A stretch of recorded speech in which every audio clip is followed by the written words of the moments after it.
Thank you.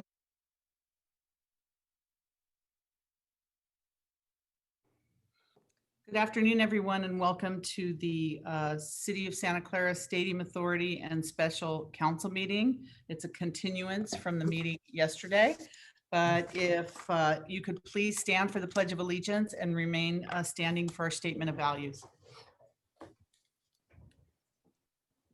I pledge allegiance to the flag of the United States of America and to the republic for which it stands, one nation, under God, indivisible, with liberty and justice for all.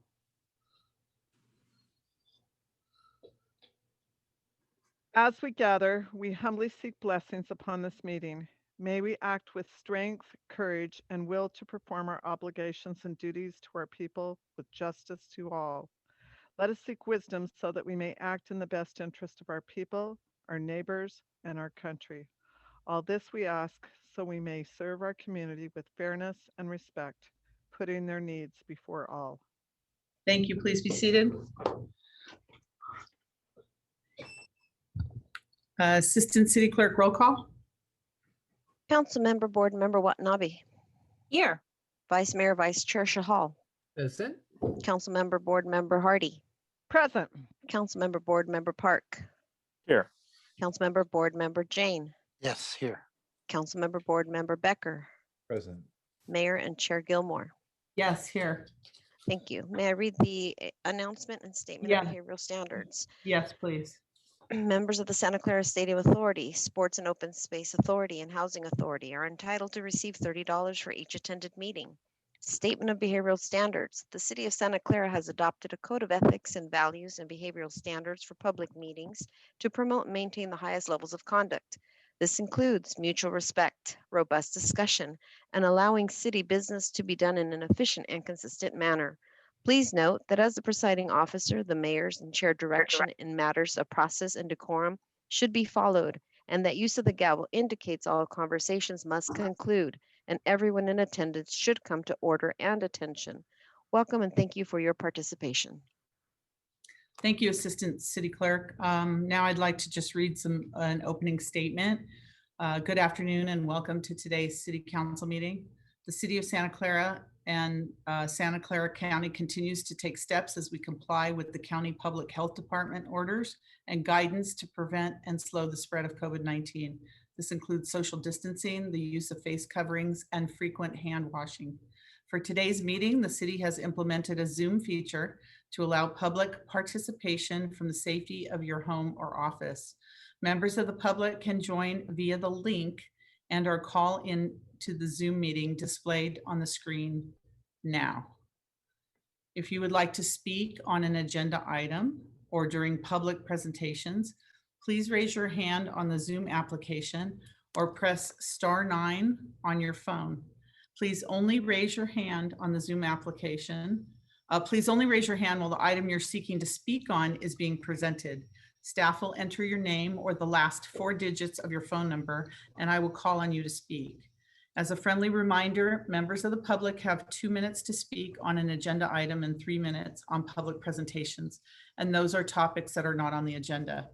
Prior to each agenda item, staff will lower each hand to ensure that members of the public that are requesting to speak, they're requesting under the appropriate item. You may also submit your comments on the e-comment feature available on the Santa Clara Legistar page or via public comment at santaclaraca.gov. And the comments will be read into the record. So let's move on to the council agenda. First, we have continuances, exceptions, or reconsiderations. Council? Any member of the council? Councilmember Becker. Yeah, so last night I think we had something which was the Councilmember Jane pulled item 4E, I think it was. Should we hear that first? Or sorry, I'm sorry. This is continuance and exceptions. My apologies. Well, continuous exceptions. If okay, I'll come to you right after this. Okay. I made a mistake. Lack of sleep. No, that's okay. That's okay.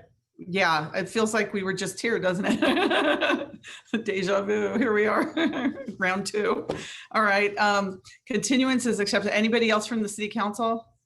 I have, I don't know if these are for continuances, Bob O'Keefe, followed by Debbie. Mr. Bob O'Keefe, you're muted. Is it on this item? Yes, it is, Mayor. Thank you. Good afternoon, Mayor and Council. Many of us in the public did stay up to midnight last night for the entire meeting also. So here we are back again, and good afternoon. I'm asking that the council reconsider the agenda item from yesterday on the cuts to public safety, primarily the cut to the police department. There were so many different options. I went over them again today, and I really couldn't pick out the two. I think it was like item 7 or 8, but we were close. Councilmember Park was going to vote one way. I voted yes, and there was the 4 or 5 or whatever. But please reconsider. I have talked to dozens and dozens of citizens today who are outraged that the council is thinking about cutting or did cut services to the police department. We all know that there's tough times and there's tough budget decisions to be made ahead. But with money that's in the budget stabilization reserve, again, that's what that money is for. 6 months, 8 months, a year down the road, as we come out of this economic times brought on by COVID, there might need to be that tough decision where we need to cut services. But right now, we don't. We can get by using budget stabilization reserves until the point that our economy comes back.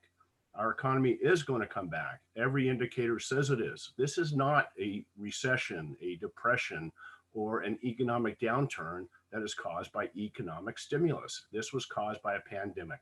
We are going to be getting these funds back. We are going to be getting our taxes back. So please do not cut public service. Listen to your constituents. I'm sure you probably have an earful by now, but do not cut public safety. All it takes is one of you on the prevailing side to ask for the reconsideration. Please listen to the public and reconsider that issue. Thank you. Okay, I'm going to go to the rest of the public and before we consider that. So I have it on as a potential reconsideration for 7 or 8 from last night. Let me just go down the list and then see what we have. Debbie, go ahead, Debbie. Okay, thank you so very much. I appreciate it. Seems like some of you I just saw last night. I wanted to just take a minute and also ask for a reconsideration on the police issue. I have seen absolute public outrage on this, in the fact that our city council basically is saying, let's defund the police. And that's how the people that voted you into office feel. My phone has been ringing off the hook. I've been getting text messages. I'm very active in my community and know a lot of people. So they know I'm not scared to speak up. So I'm asking this city council to reconsider their action yesterday on police. We cannot defund our police department. The community is outraged by this. So please take that into consideration. Thank you. Thank you. Linda?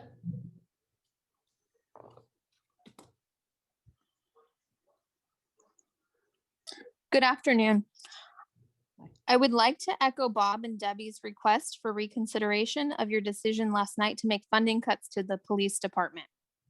I am so frustrated with the council members who voted against pulling from the BSR to support our police. It sounds like much of the community echoes these feelings. You should be ashamed for not doing your fiduciary duty to listen to your constituents. The public was adamant about their concern during public comments over the last few weeks, and only 3 council members reflected the public sentiments. Not to mention the many, many letters reflecting the same feelings as public comment. Residents in Santa Clara expect and deserve a certain level of service. I'm glad you were able to come to a consensus for the fire department, so I hope you'll reconsider and do the same for the police department. Not reversing your decision would just invite even more crime in our city due to the closure of the substation on the north side, and we will have less officers patrolling. I just do not understand how you could, in good conscience, do that to your constituents or our city.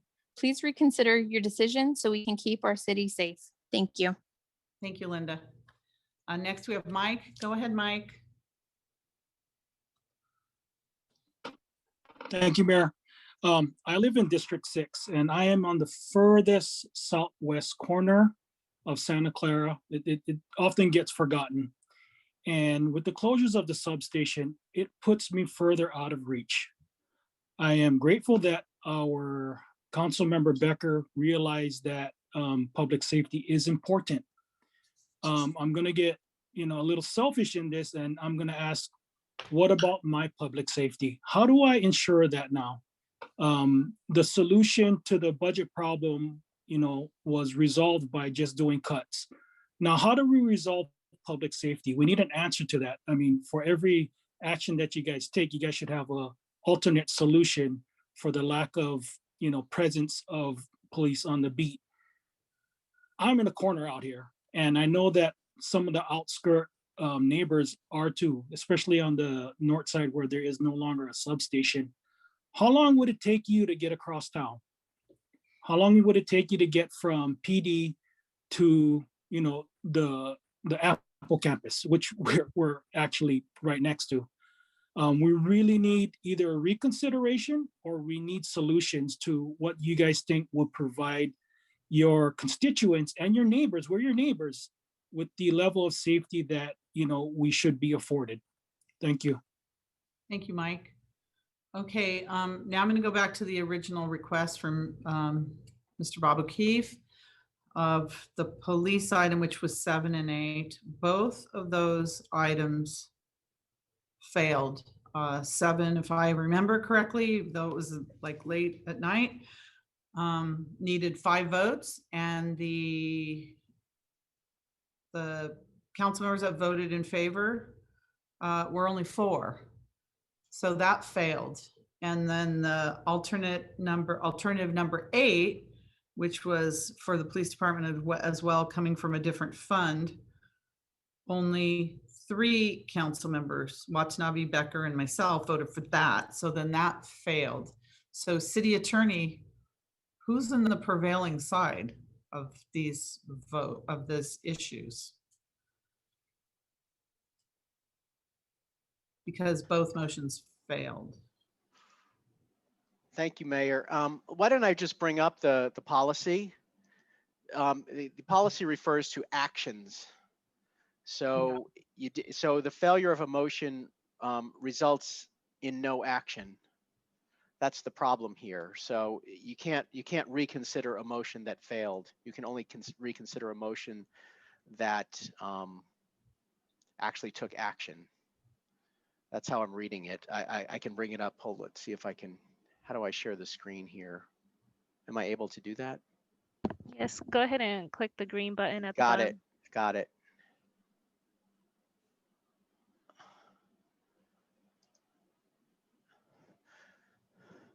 So it literally reads, a motion to reconsider an action taken by City Council must be made at the same meeting, at the next regular meeting, or at any intervening meeting. And then it says the person making the so it says a motion to reconsider an action taken by the City Council can only be made by a council member who voted on the prevailing side, but may be seconded by any council member and is debatable. So the problem here is that there was no action taken. It was just simply a motion that failed. So I don't know how you can reconsider a motion that failed. Okay, can someone make a new motion? We're in the same meeting. Or is it too late? Well, you've passed the item. So I think from a Brown Act standpoint, I think you'd have to re-agendize it.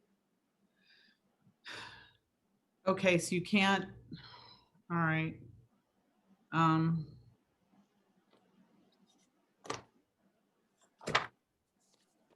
don't know what else to do here. I mean, could you not consider the action, I mean, the action that is happening as a result, there is an action, and that's the funding of the police department, even though, No, but the motion did not result in any action. The motion, I'm just giving you the plain words of most understanding is an action would So- actually have to be a So unless it's going back to the original motion that had the original cuts for the. if a motion, yes, if a motion, yeah, if you could find a motion that actually passed,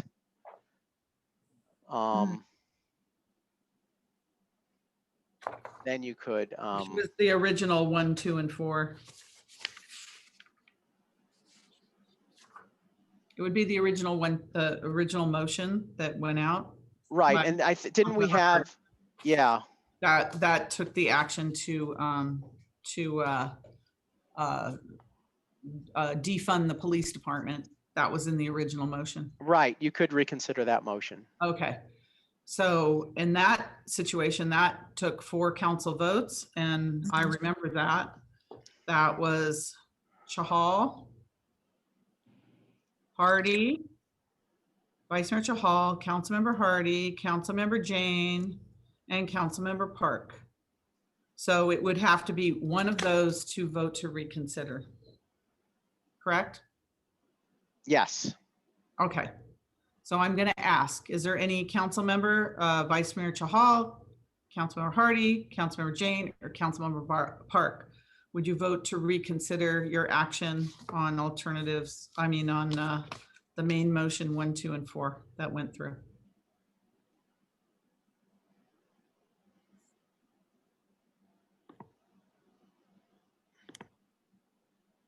Can't see everyone. Does anybody have their hand up? No? Nobody's going to reconsider? Okay, that fails. Sorry, public, Mr. O'Keefe, everyone else out there. It will not be reconsidered. Okay, do we have any other, oh, Mr. O'Keefe, did you have something that you wanted to say? I'm sorry, that motion won't be reconsidered. Yes, Mayor, actually it was, I understand that, but the way that the city attorney described what action could be taken was a bit incorrect. I looked it up on Robert's Rules of Orders.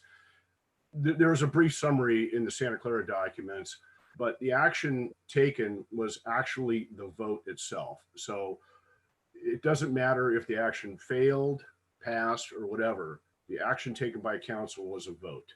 So that is the action to be reconsidered, is the actual vote. So it would be somebody from the prevailing side. It turns out the same way, unless one of the council members does it, but the action was there and the action was the vote itself. So that's what I was asking to be reconsidered. And obviously, some of our council members, for whatever reason, are not going to support our police department and support the citizens that elected them.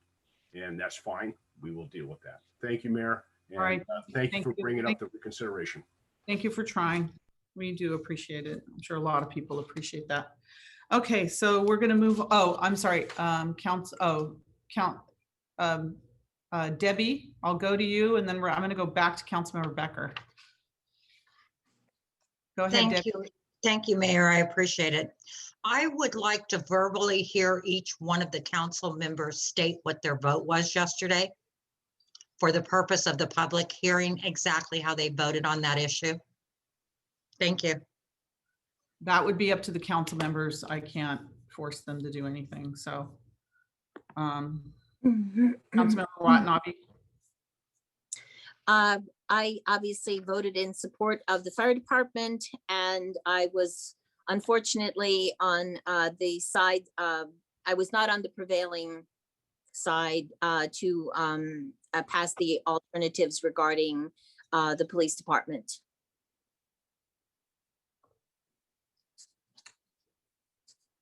But I support both alternatives in support of the police department. So I supported not browning out the fire engine. I voted against all the other cuts to public safety, and obviously tried to stop the cuts in the police department. Anybody else want to say anything? Okay, nobody wants to say anything. All right, we're going to move on. Thank you, Debbie. Councilmember Becker, did you want to move up item 4E in front of our item number 6? Tasman East, do you want to move Sorry, that Mayor, forward? sorry, Mayor. I was researching something. Yes, so I want to move that up, sorry, to end. For right now, it would be Yeah, right the now. next item, yes. Okay. All right, let's do that. I know people waited really late for that one as well. So we'll move up item 4E, and then we'll go back to our study session, and then we'll finish the consent calendar, and then we'll go into today's meeting. How about that? Okay, so our next item was pulled from the consent agenda, and that was item number 4E, which is action on amendment number 4 to the agreement for professional services with Perkins and Will for the Tasman East specific plan and related budget amendment. And if I remember correctly, we had Gita Dev. She asked that that item be pulled. Is Gita with us today? And I know Councilmember Jane asked as well, but I wanted to give Gita a chance. I don't. Mayor, I don't see her name. Okay, well, we'll start with Councilmember Jane, and then hopefully maybe she'll join us later. Councilmember Jane, you also asked that that be pulled? Yeah, I wanted to, we're hiring a consultant to study this extra 1,500 units on Tasman East. And I wanted to be able to provide some direction to the consultant before they go and do this study. Is this an amendment or is this a new hire? I'm confused. City Manager, can you give us a report on this? This is an ongoing consultant engagement. This is amendment number 4. This is Andrew Crabtree, a Director of Community Development. And so the request is an amendment to our current or previous contract with the consultant that assisted us with preparation of the Tasman East specific plan. And the purpose of the amendment is to add capacity for development. The specific plan was adopted by the City Council in 2018, and it provided capacity for 4,500 residential units as part of the plan. And it's been, you could say, quite successful in that there have been project applications received by the city for all but 15 of those units. However, the density also has come in a little bit higher than anticipated. And so there is some significant amount of land area remaining in the center of the plan area, which has industrial uses. And so we thought it would be beneficial to add residential capacity to the specific plan so that the entirety of the neighborhood could be built out for residential use as envisioned in the specific plan. So the purpose of the amendment is to go through the review of adding those additional units, including infrastructure and amenities to support them. So there would be an analysis of the needed infrastructure. We would also visit, analyze, and consider what's the appropriate amount of open space as part of that additional development. And that in itself is a different action that would come at a different time? So, right. So really the action tonight is just to amend the contract so we can start the work with the consultant. And the intent is over the next year or so to do the plan work. And we would check in front with the City Council during that time to get direction on specific parts of this plan. All right. Do you understand that, Councilmember Jane? Yes, I do. I had asked staff some questions and I'm kind of waiting for some answers. And I was hoping that there would be some sort of staff presentation on this. Well, again, this is just on the contract. It's not on the actual land planning. So when, Director Crabtree, when would we be talking about the actual discussion of the components of the project? Sure. We don't have a date set at this point, but we anticipate sometime towards the end of the summer would be when we would come in front of the council to get direction on components of the plan prior to preparation of the environmental documents that would be necessary for the update. Okay, thank you. I just wanted a report on the existing 4,500 unit area.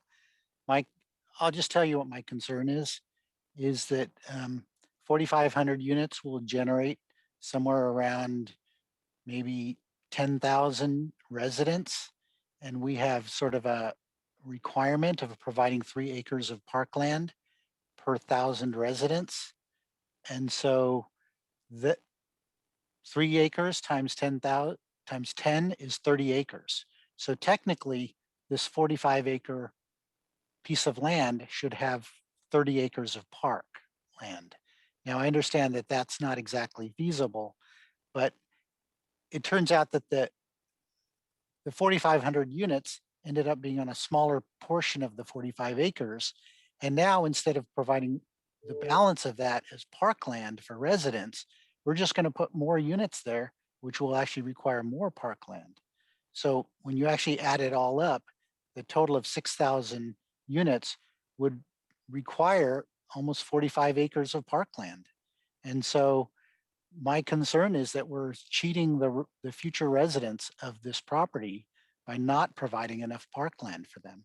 And I understand that we have 35 acres of space on our related project for parkland, but I haven't seen any proposals for when that's going to be parkland and what's going to be on there. And I don't think there's any funding for that. So my concern is that we are not providing amenities for our residents. And I believe that all the in lieu fees for this development are going to provide updates to our existing parks, which I understand that we do need that. Those parks have, really dilapidated structures on them in some cases, but I think we're not doing justice to the future residents by providing too little parkland for them. Okay, and that's a great conversation, but this isn't the conversation that's on the agenda. So I think that at the appropriate time when they bring that back, and of course the related parkland, that's a whole different project. It's not Tasman East. So that's a whole nother discussion on that 35 acres and what happened. Right. But what I'm understanding from staff is that they're counting on that 35 acres as parkland for these residents. And so these structures may be built, and who knows when that parkland on the related project is going to be available to them. Okay, that's again not on the agenda tonight, but this is just the contract on the agenda. So I'll need a motion to approve this so we can get to the point where we can discuss Tasman East and Parkland. Vice Mayor, you have a comment? Thank you. Yes, Mayor. So I know we are just voting on the amendment, but the amendment has to make some sense for feasibility point of view. And I agree with Councilmember Jane's concerns right now, because even when we approved the 4,500 spaces, at that time it was a very super high density. It was considered very high density. And now adding 1,500 on top of that, I'm not sure how that will play around with the quality of life of our resident in that area, basically keeping in view traffic and as Councilmember Sarge Jane mentioned about parkland. So these are what Councilmember and myself are talking. These are related subjects. Like if we don't think that this makes sense, then why spend money on that? And why do all the work if we don't think it's a good idea for the residents of that area, basically? And to me, it doesn't seem like a very feasible scenario. How do you know? How do you know until we actually study it? I don't know if it's feasible till you actually study it. So, and we can't study it until we have the consultants work on it. So that's my position, is for us to discuss it and study it. We can't make that determination based on an action on a Fourth Amendment of a contract, which is how we're supposed to focus our conversation today. Yeah, I'm not an urban planner. I'm not an environmental EIR engineer who can say that, but I'm a common resident. If there is something coming up right next to me with the density of 4,500 units, and then we are trying to add another 1,500 to that, I'll have to think about it. Hey, does it make sense? Like, is the council doing the right stuff when we are adding these much residences into that piece of land, which has a neighborhood and which has a existing 10,000 residents will be there? Does it make sense or not? So from that perspective, like, I know I'm not talking about the technicalities of it, but I'm just talking about the physics. When we go for these things, we always go for a feasibility study, whether does it sound good or does it not sound good from that perspective. Well, without facts, we don't know. So Councilmember Watanabe. Mayor, may I speak to it a little bit Yeah. too, please? Let Director Crabtree speak. Yeah, go ahead, Andrew. Thank you, sir. So I think that these are valid considerations, and that's exactly the intent of the amendment, is to bring in a consultant to help us analyze the potential impacts of adding those units, and to analyze and essentially get direction from the council through work that we've done with the consultant, so that we can bring information to the council and have an informed discussion on what is the right approach to the amenities, the open space, the park. And I want to say that, we do have coming up a discussion about our housing element update. The city does have requirements to plan for a certain amount of housing. And so, we're bringing this forward as staff because we think this is a good location to consider for adding housing, where we've already envisioned that the entire area would become a residential neighborhood. If we were to stop as we are, we would essentially end up with several industrial buildings, one-story industrial buildings remaining in kind of the center of the neighborhood, with the higher density residential surrounding it. And we think it's a site that warrants, therefore, study for kind of sort of completing the vision of the plan with for a neighborhood throughout. And that's all we're asking to do today, is to a relatively modest amount of money to engage a consultant who can help us make hopefully informed decisions going forward. Thank you, Councilmember Watanabe. Thank you, Mayor, and thank you, Director Crabtree, for the input. This is my district, and this is not too far from where I live. There is so much open space in this area. I mean, especially during the pandemic, I've done so much walking in the area and see a lot of people out enjoying that open space that's currently out there. Stack, the Guadalupe Trail. People come from all over the city to utilize the park and the trails just because they enjoy it. So I know as part of the Tasman East plan, there were 10 acres set aside for the plan that was presented to us. We know that the related project, even though it is a separate project, there will be a lot of open space there as well. It's a very, very walkable community, a lot of bike ped opportunities. The other thing that I would just like to offer is that the Parks and Recreation, the commission, I believe they were going to start working on the North Santa Clara Central Park a project and start putting some ideas together. And so I don't know what progress they've made, but I had heard, I think towards the end of last year, they'd hope to start working on that particular park and getting ideas for it. So I appreciate Director Crabtree's input on this. I know there are several industrial developments still out there. Dr. Ron Patrick, there were some issues with his parcel there and not being able to move it.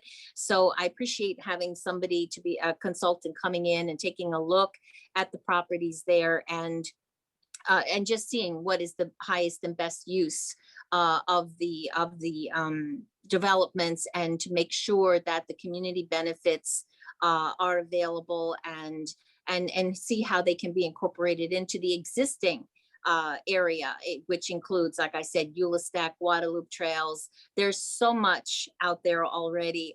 I don't think anybody would be remiss by saying that there's nowhere to go out there. There's a lot of places where you can have some fun activity, including hopefully for a good while longer at the BMX track. So so there you go. So if that's okay, then I would like to then just make a motion to accept a staff recommendation for item 4E.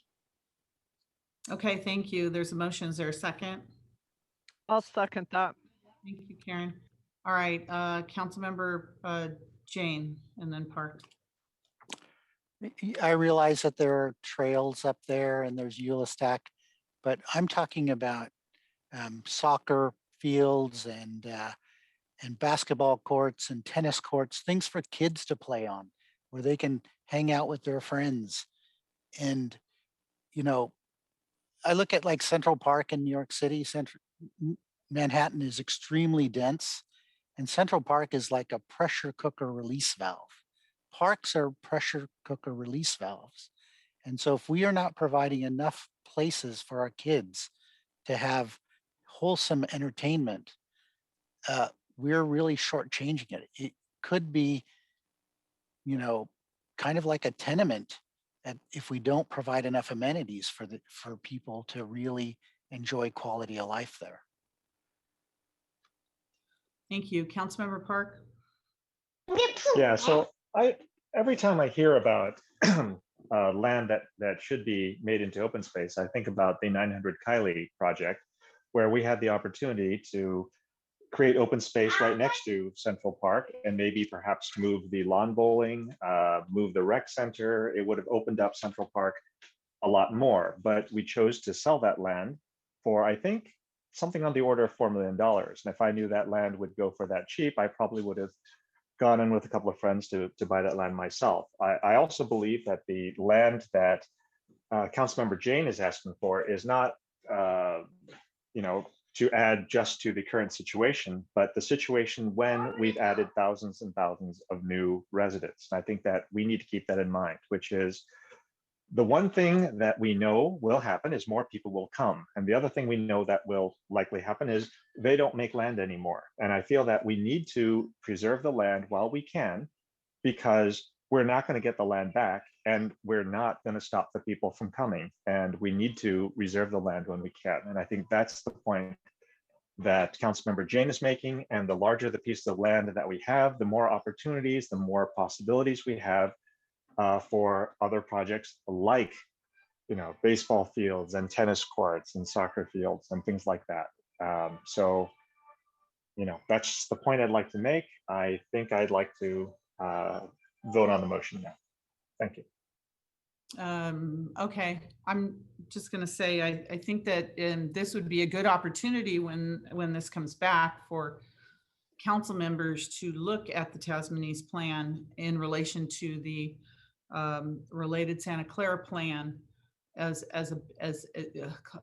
holistically as the whole area, and see what's around there and see all the amenities that are around there. Because I think that, you know, it's kitty corner from the soccer park, and there's a lot of there's a ton of amenities out there. And even the way Santa Clara related Santa Clara is going to be developed, there's going to be a lot of open space.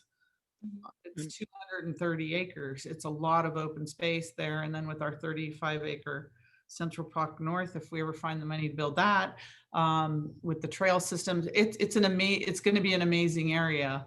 And there's the success of this project, especially Tasman East, and with the mix of units in there, especially we have, I think, the largest affordable housing project in California. At least it was at some point on that site. That'll hopefully house some of our workforce housing and other things. So I think it's a great opportunity to do that. So, all right, I'm sorry, may I, this is Andrew Crabtree. May I just go ahead, make Andrew. a couple other comments? If I may, thank you, Mayor and Council, for indulging me. I just wanted to note that prior to 2018, when the plan was adopted, the amount of open space and parkland was an issue that received considerable attention from the City Council. And we really had council meetings that focused just on that issue. The direction to include 10 acres of open space, of which 5 would be dedicated parkland, and then additional 5 would be privately owned but publicly accessible open space, was the outcome of that council direction. So in a similar way, we anticipated bringing this before the council and getting direction on what is the appropriate balance of the different competing goals for the land. And then you're correct that there are actually 2 100% affordable housing projects with in the works in that plan area now, and so that's providing definite benefit there as well. I also wanted to note that the item was previously before the council in 2019, where we asked for permission to apply for a grant to help fund this effort, which the city did receive as a reimbursement grant, so that we have that money, access to that money to help us with this planning effort. Right, and I do think it's a really great project, and one that we're going to be proud of. Now, Councilmember Park, you asked to call the question. Do you have any additional things to say? Your hand's still up. Yeah, I was going to say, I hear what you have to say, and I really look forward to all the great things that we're going to put there. But that in no way changes my comment about we don't make land anymore. There's more people that are going to come, and we should preserve the land, as much land as we can, for open space when it's available. Thank you. Thank That you. was new information, but thank you. So, Assistant, let me go to the public and see if Gita's here. Did Gita attend? Are we here? Gita Dev? I don't see Gita in attendees, Mayor. Okay, thank you. So is there any member of the public that would like to speak on this issue? Okay. There are no hands. Second for staff recommendation, Assistant City Clerk, roll call. So the motion before you is staff recommendation number 1, authorize the city manager to execute amendment number 4 to the agreement with Perkins Plus Will for professional services to prepare the amendment to the Tasman East specific plan to allow 1,500 additional units in the Tasman East area, along with preparation of the associated environmental clearance by increasing the amount of the agreement by $275,000 and extending the term of the agreement through June 30th, 2022 for a revised not to exceed maximum compensation of $1,461,432, subject to the appropriation of funds. And number 2, approve a fiscal year 2020-21 budget amendment in the other city departments operating grant trust fund to recognize grant revenue in the amount of $310,000 and establish a planning grants program appropriation in the amount of $310,000. 5 affirmative votes required for revenue actions only. So here we go. Sorry, I forgot to read it. I realized it was a continuation of the agenda. I apologize. No Can I make a worries. comment, Mayor? Please, I'd like to vote, but is it in? Okay, go ahead quickly. Well, as she read that, she said, amendment to the Tasmania specific plan to allow 1,500 additional units to the Tasman East area. So that preface just says that's the only thing they're considering. They're not considering other options. So I'm not comfortable with the way this is stated. You have to have a plan to be able to study. So, okay, let's go back again. We're not talking about the plan right now. We have to at least get started. They have to have a scope of work. So, as Community Development Director, can you explain that? Does that tie us in because we're approving this contract to 1,500 units? No, that does not commit us to that number of units. I think that was just because we had that prior council meeting where that number was brought out and sort of green lighted. We described it that way as we were seeking to get a scope from the consultant as to what work would be required, but it will be up to the council to give us direction on what is the appropriate amount of units to include in the amendment of the plan. You have to have a scope to have the contract. Yeah, it could have said up to, but it said allow, so. Okay, so the director said we are not tied to 1,500 units. So could we please vote, Nora? Councilmember Watanabe. Yes. Vice Mayor Shahal. No. Councilmember Hardy. Yes. Councilmember Park. Yes. Councilmember Jane. No. Councilmember Becker. No. Mayor Gilmore. Yes. So what part of the motion, does the whole motion fail now?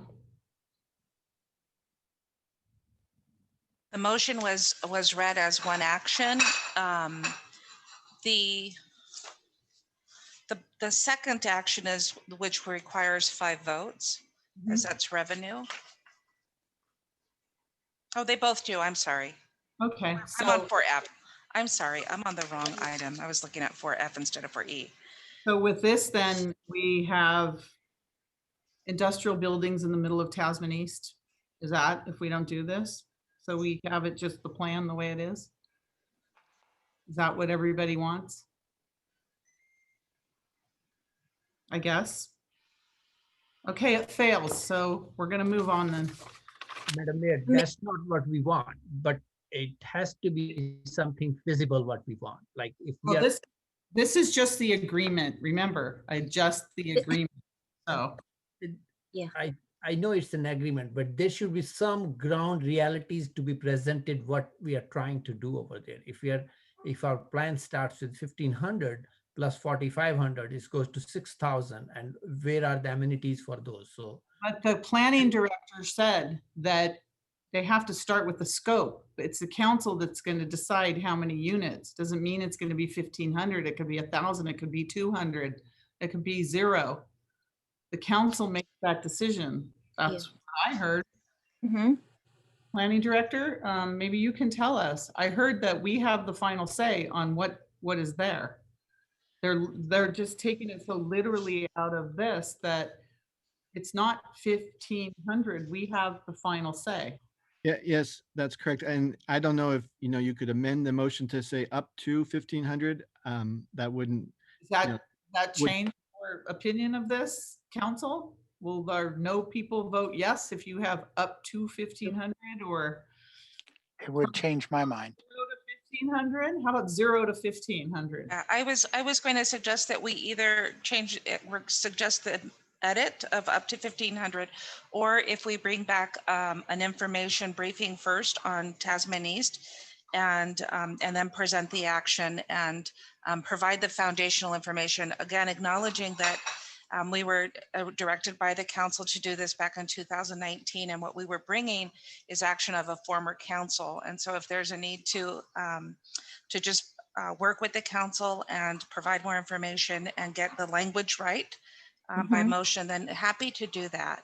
Okay, it just delays this longer and longer and longer when at the end of the day, we're still. It sounds like Councilmember Jane is open, and I'm just trying to address the fact that this was a former council. We're bringing back the direction, but recognizing that not everyone has the same information. Right, but I thought they were planning commissioners. They would have been following this project all along. I guess not. So go, Kathy, Councilor. Yes, thank you, Mayor. Yes, I wanted to then just, for the pleasure of the council, I will amend the motion so that the language will read that authorize the city manager to execute amendment number 4 to the agreement with Perkins and Will for professional services to prepare the amendment to the Tasman East specific plan to allow up to 1,500 additional units in the Tasman East area.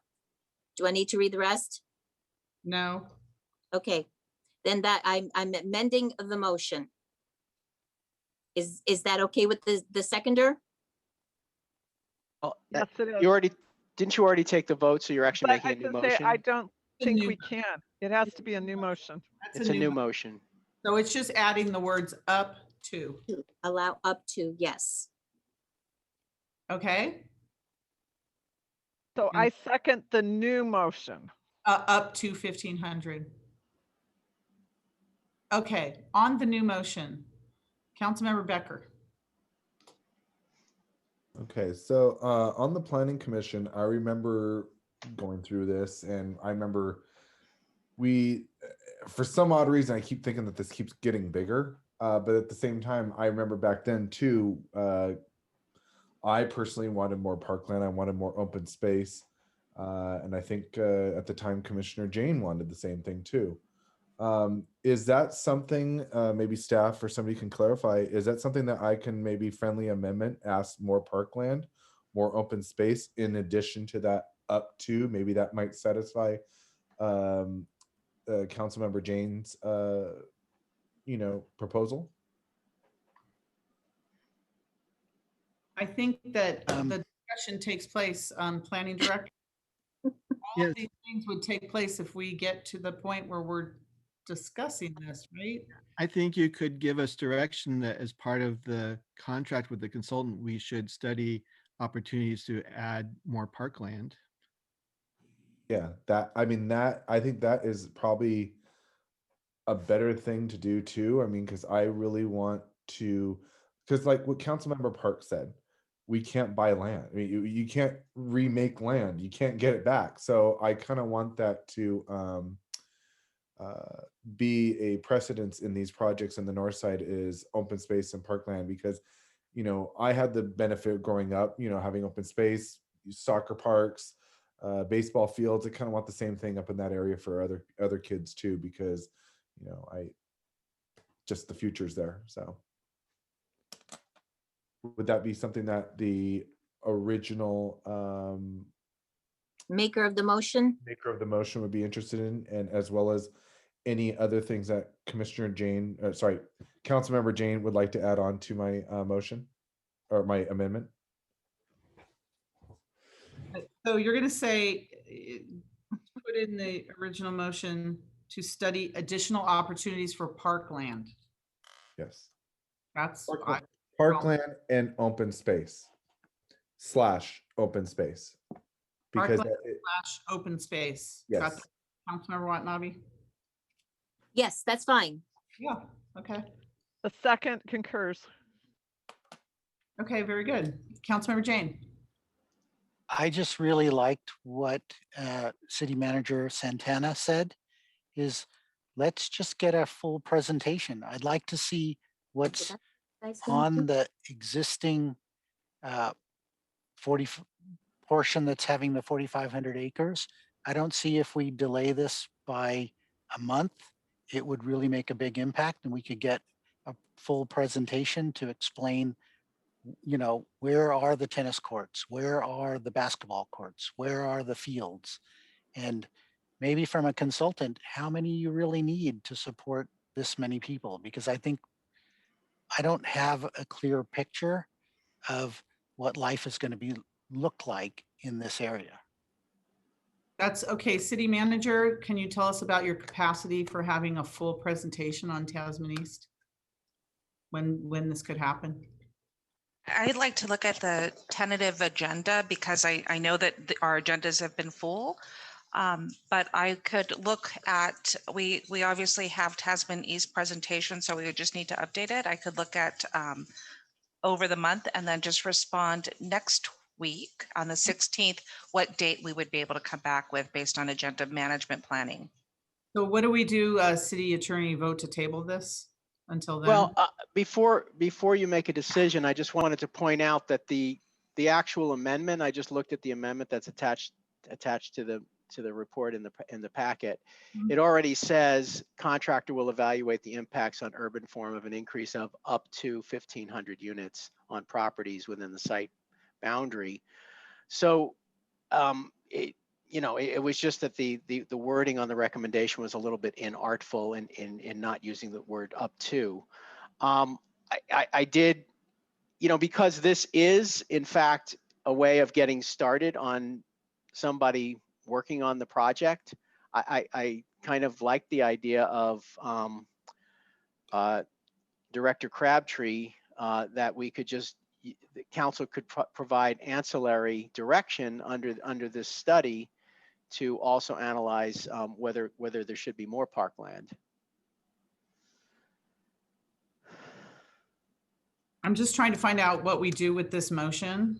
Is there enough council votes to at least get it started so we don't waste time and lose time on this? Or does the council want to put everything on hold until we get a full presentation on Tasman East? I can go either way. I just want us to make a decision on this. The other question I would want to know too is there a time limit on the acceptance of the grant funding? Because that's the other part of the motion. Yeah, it's $300,000. Does the director know?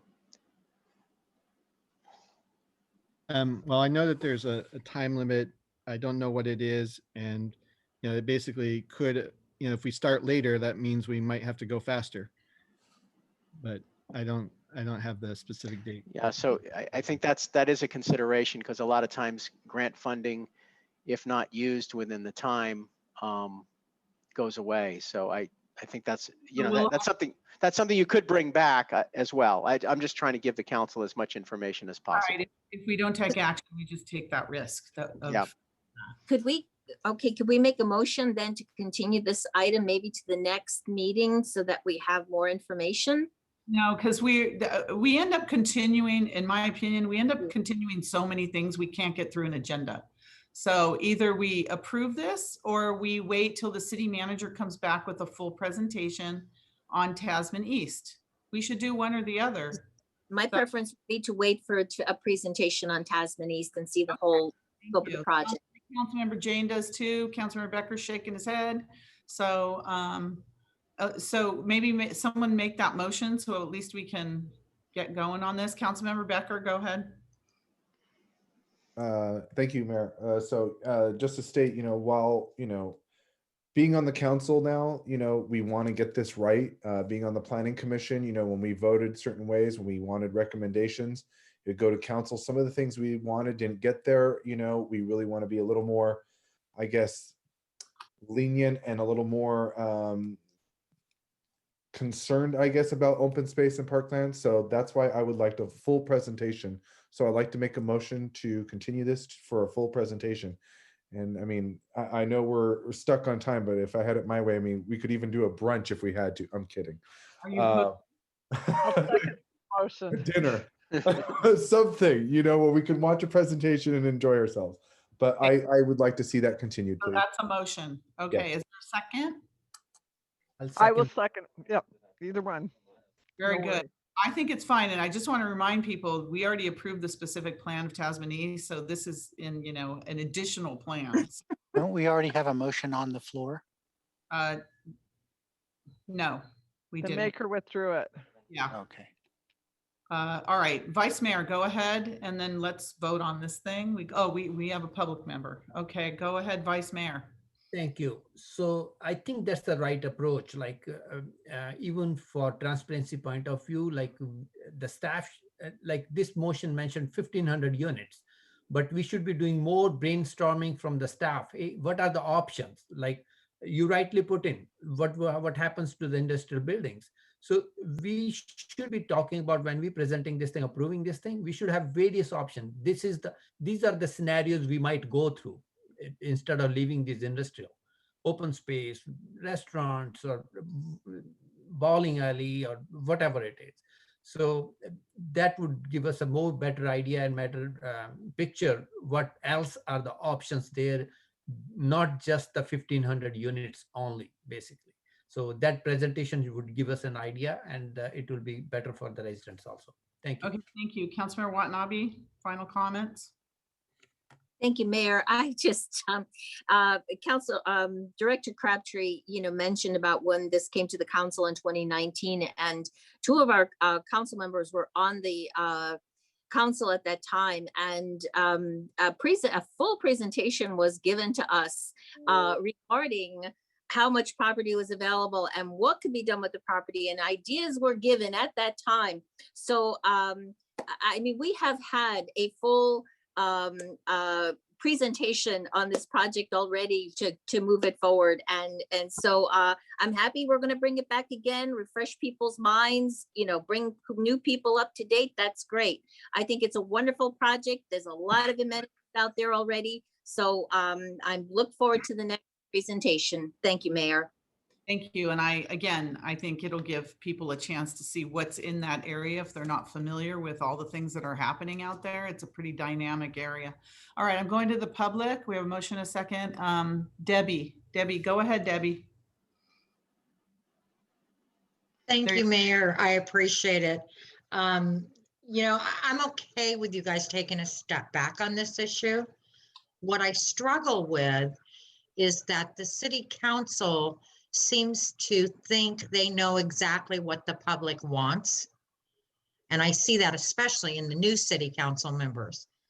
And so I think it's important that the city council take a step back and ask the people that voted for them, how do they feel about these specific issues?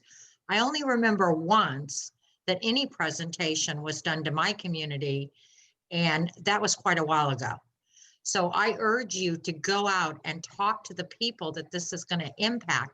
And I don't care if you're in District 1, 2, or 10, go out and talk to the people this is going to impact. And that's probably going to be within a mile or two of this whole thing. I think it's important you do that, because right now the public is not trusting you based on what you're doing to the police defunding. Thank you. Thank you, Debbie. And I think that's a really good reminder that when we do have this update, that we include, the public and public outreach as well, so that we can listen to what you have to say, because of course that's important, because you're the ones that are going to have to live with this density. All right, Councilmember Park, you have some final comments? Yeah, I do hear Ms. Alighieri's comments, and I take those to heart. I mean, I started as a residential activist myself, and I know that the residential activists that I've worked with them for years, over a decade now.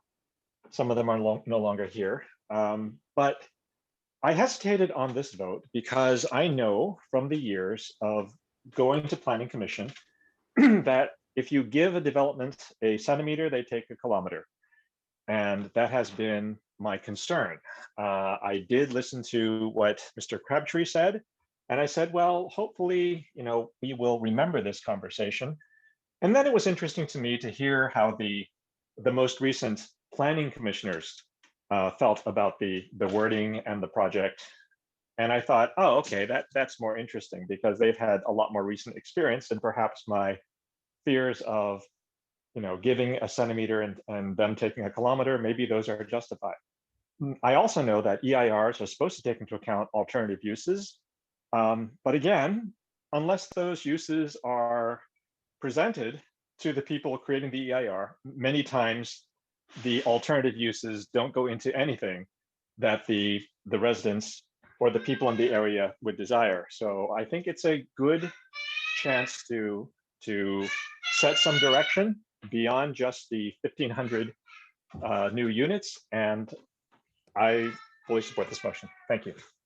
Thank you. Assistant City Clerk, could you please read our motion on this item? Continue this item for a full Tasmanese presentation at a future meeting. That would be it. All right, roll call vote, please. Councilmember Watanabe, Yes. Vice Mayor Shahal, Yes. Councilmember Hardy, Yes. Councilmember Park, Yes. Councilmember Jane, Yes. Councilmember Becker, Yes. Mayor Gilmore. Yes, and that passes unanimously. Thank you. All right, moving on. We're still in yesterday's agenda. We're going to go to item number 6, which is study session, draft 2021 non-NFL events marketing plan for Levi Stadium in accordance with section 4.10 of the Stadium Management Agreement. And it's a study session, and we are now sitting as the Santa Clara Stadium Authority Board. Executive Director. Thank you. I don't see Mr. Jeff Fung on the line, so I don't think there is a representative to provide comment on the proposed draft marketing plan. However, my comments will focus on our assessment and evaluation of the marketing plan that we received from the management company. So let's go to the next slide. The two categories of items that we want to cover today is first the marketing plan, as I referenced. This falls under section 4.10 of the management agreement. And since the time of distributing our assessment, we have received 3 letters from the management company, and we'll just go through each of those briefly, just to clarify some misrepresentations, as well as to explain thoroughly issues of compliance with state laws. Let's go to the next slide. So the purpose of a marketing plan, we just took this from Investopedia just to have some reference of what are the elements that we should use when looking and evaluating a marketing plan. The first is market research, and obviously that helps understand investment decisions and understanding what your investment is going to yield. The second, of course, is just understanding your targeted audiences, platforms in terms of the vehicles that you will use to market the element that you're trying to market, as well as metrics. I think I distinguished myself early on as a city manager as showing that data matters. And I was really pleased the last meeting, not yesterday's, but the one before, where a council member said, if you can't measure it, you can't manage it. And that's really what the story is for our review of the marketing plan. Let's go to the next slide. So I just went through these slides yesterday with respect to the budget. Again, for our collective knowledge, the fiduciary responsibility focuses on an agent acting ahead of their own interest and in the interest of those that they are representing in good faith, with trust, in legal and ethical interest. I want to say that we do find that these are challenges that are present in the marketing plan, as well as our overall assessment of the marketing plan for the last couple of fiscal years. Let's go to the next slide. So the marketing plan is in the management agreement, and it requires that Manco develop a plan for non-NFL events. It does have some elements that are included, and one is the Stadium on Operations Maintenance Plan. You'll hear us often refer to as the SOMP and the TMOP.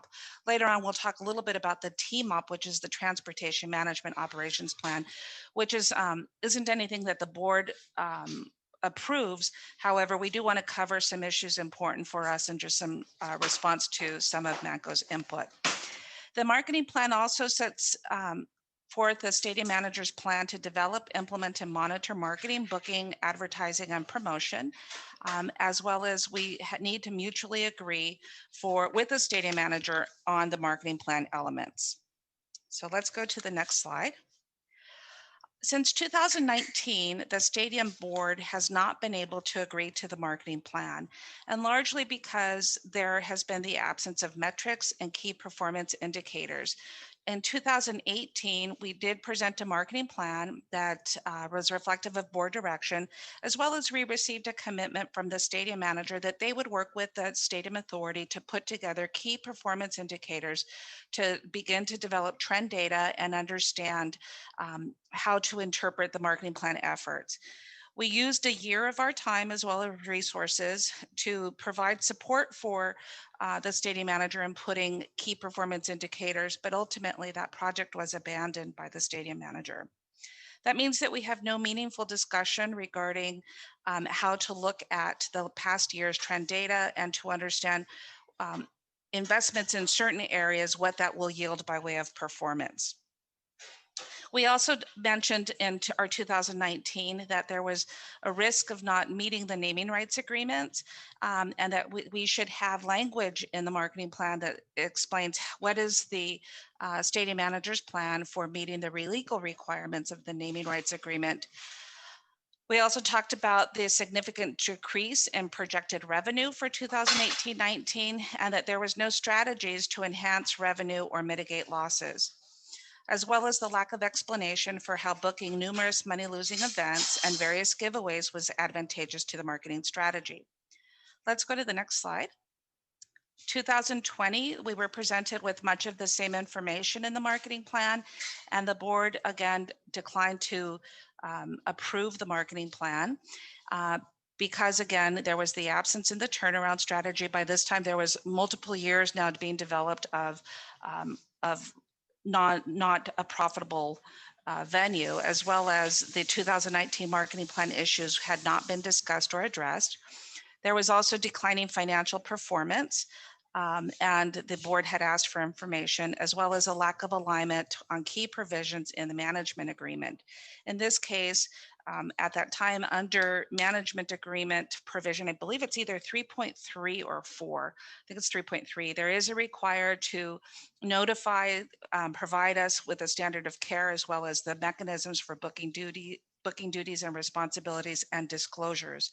There's pre-event requirements as well as post-event requirements, and we were challenged with both, getting only the minimal reporting from the stadium manager.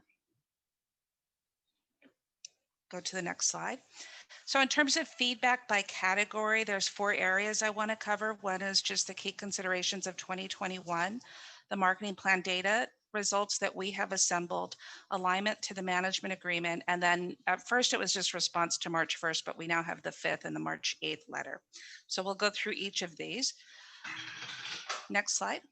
Before that, I just want to put some contextual information. They are fiduciaries and they are required to act in the stadium authority's best interest. Key to looking at this marketing plan is the understanding that in this current fiscal year, there is a projected loss of $600,000 for fiscal year 2020 and 2021. And then the management company is also projecting $600,000 to zero loss for 21-22. And I made mention yesterday that we already know that for the 2.7 million, the deficit or the losses were underestimated. And so I caution your review with those numbers. We also have concerns regarding the draft marketing plan from previous years and that our efforts are reasonable and we don't see a response from the stadium manager as to how to address them. And this also marks the 4th fiscal year of unfavorable financial performance. And just even with that, we think that the response should be included. We also now have enough trend data over multiple fiscal years of losing money that the spend money to lose money strategy is not working. And particularly it's not working because we don't have a turnaround strategy. I was before the council yesterday and Ken has been before the council a couple times with what our turnaround strategy is, what are the options and what are the actions that would need to be taken. And we asked for the same in terms of how do we turn around the financial condition of the stadium authority within a couple of years and what actions would be required for the board to consider. Next slide. I also mentioned a key consideration is if we would have completed the KPI exercise with the stadium manager, we would now have 3 years of trend data that could inform our decision-making as well as how to invest. Metrics matter in this case, and we are absent that from decision-making. For fiscal year 2021, it's been defined by COVID pandemic, as well as the suspension of some pretty good non-NFL events that were booked at the Levi Stadium, demonstrating that the Levi Stadium is very marketable and is an attractive venue for high-profile entertainers. What we learned this year through COVID is that the Stadium Authority lost more money in a year when it was activated than a year when it is inactive. And that's key in that when we are active and providing non-NFL events, we lose more money than a do nothing for a year. Draft 2021 marketing plan was also reviewed and considered against marketing plan data results, as well as the naming rights agreement and alignment with the management agreement, which I've stated. So some key assumptions, we'll go to the next slide. Key assumptions are for the marketing plan is that we'll have limited activity of non-NFL events and that the NFL preseason and regular season will operate normally with full capacity stadium. I want to remember, if I'm remembering correctly, they're assuming about 60,000 in attendance at each game. The ticketed events are estimated at 2, and it's to be determined at this time. And the non-ticketed special events are estimated at 25 to 35 mixed catered events. They do have a marketing budget request. It's not clear what the actual amount is, and we could go through that later on in this slide. As well as I mentioned, the current losses are estimated for next fiscal year at 600,000 to 0. So let's go to the next slide. So in terms of metrics, we've talked and mentioned about the KPI and the absence of those indicators.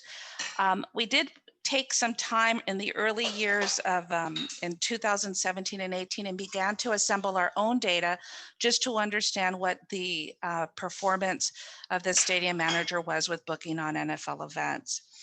Let's go to the next slide. So what we have here is the trend data for non-NFL event revenue, and it's mostly dropped. It's dropped significantly since February 17, 18 by 5.1 million from year to year. There has been a downward trend for fiscal year 1920, resulting in $2.7 million loss. The decline with the anticipated 6,000 shortfall for this year and for next fiscal year really shows that now is a great time to take a step back and begin to think thoughtfully around how do we turn things around and put forward a good proposal to the board. Next slide. So here's what we know when we think about what would be a good proposal for the board. We know that 75% of ticketed events are money losers. We know that the table reflects that largely the money losers are soccer games as well as non-NFL football games.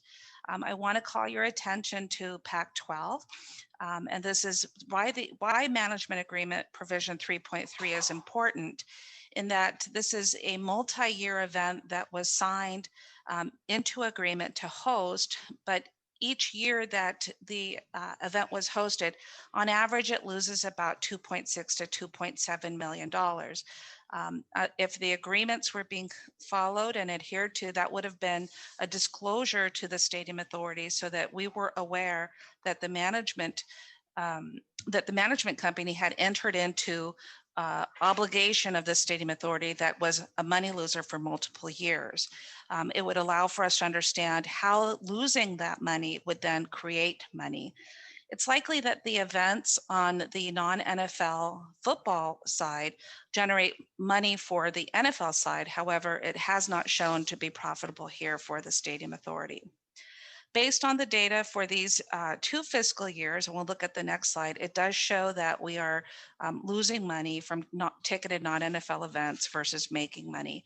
In this instance, 9 of the 12, and we finished that year with 2.6 losses for these ticketed events. Let's go to the next slide.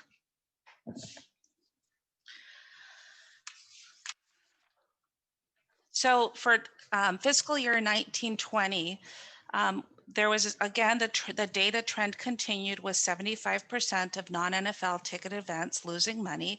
In this case, 6 of the 8 events lost money. Booking of non-NFL football events continued to be a bad financial decision for the stadium authority, as well as the concept of losing money to make money has not paid off. And I want to say what's really interesting about these 2 fiscal years is while we experienced these significant losses on the ticketed events, what I didn't put in the slide is this was between these 2 fiscal years was the year that we signed the assignment of the CFP agreement so that we could prevent more multi-million-dollar losses for the stadium authority. For those that weren't tuned in, but I know that some of the council members were aware that we had learned through our site visit to Atlanta for the CFP that the city of Atlanta was losing anywhere between $11 to $13 million. And when we came back from that site visit, we automatically put a plan in place to work with the management company to prevent significant losses. And so the results could have been worse had we not taken those actions. Next slide.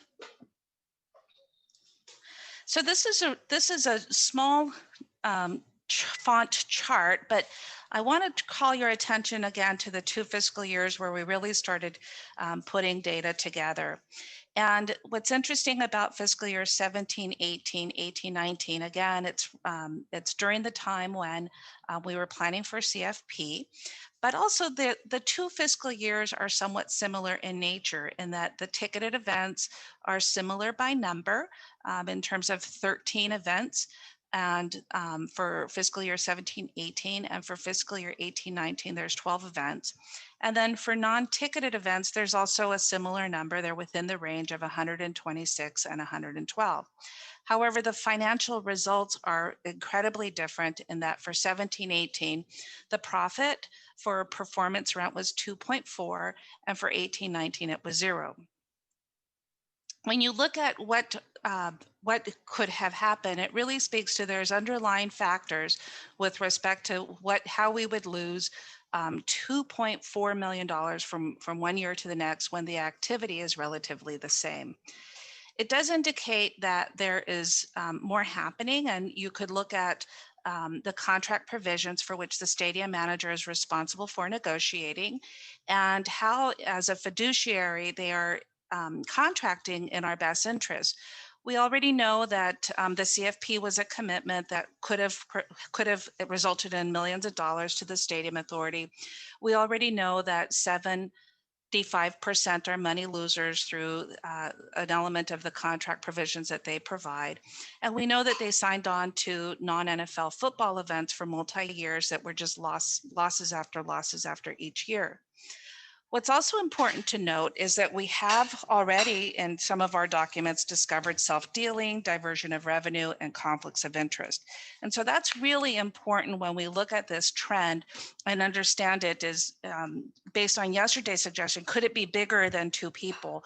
We think it is, just based on the data that we have, as well as the numbers that we have here before us. Let's go. So in all, what we have in terms of booking and financial performance, the non-NFL football events have lost $18.5 million over 6 years. They, as I said already, they've likely benefited NFL revenues more than the stadium authority. Manco should not market or book non-NFL football events with the rationale and the continued statement of it takes money to lose money, because as we're seeing, there's no evidence or data that supports these statements, as we haven't had the opportunity to make money. Non-ticketed special events have declined since 2015-16, and they have consistently generated revenue. This is an area where special events have really benefited the stadium authority and have helped with the losses from the ticketed events. And as I mentioned, the stadium authority loses less money when events are suspended than when produced by Manco. Next slide. So in terms of the Manco's 2020 marketing activity, I wanted to go over the 4 categories, the 3 categories that were listed in bold here. And let's start with the next slide on canceling and booked events. Next slide. Thank you. So the percentage of events that the stadium manager reported was that 50% of events were canceled and postponed, and generally that there was a 50-50 split. We did ask for some data, and we received 18 canceled and 11 postponed. And just comparatively, if you're a math wizard, you know that that's not a 50-50 split. And we just think that accurate data is fundamental to database decisions, especially with the board and especially with the fiscal condition that we have had for several fiscal years. Next slide. Client touch points. There is a reflection that over the last year that the stadium manager has been actively working with with personal check-ins and customer service individuals, sharing recipes, favorite books, TV shows, and ways to relax or improve mental health with clients.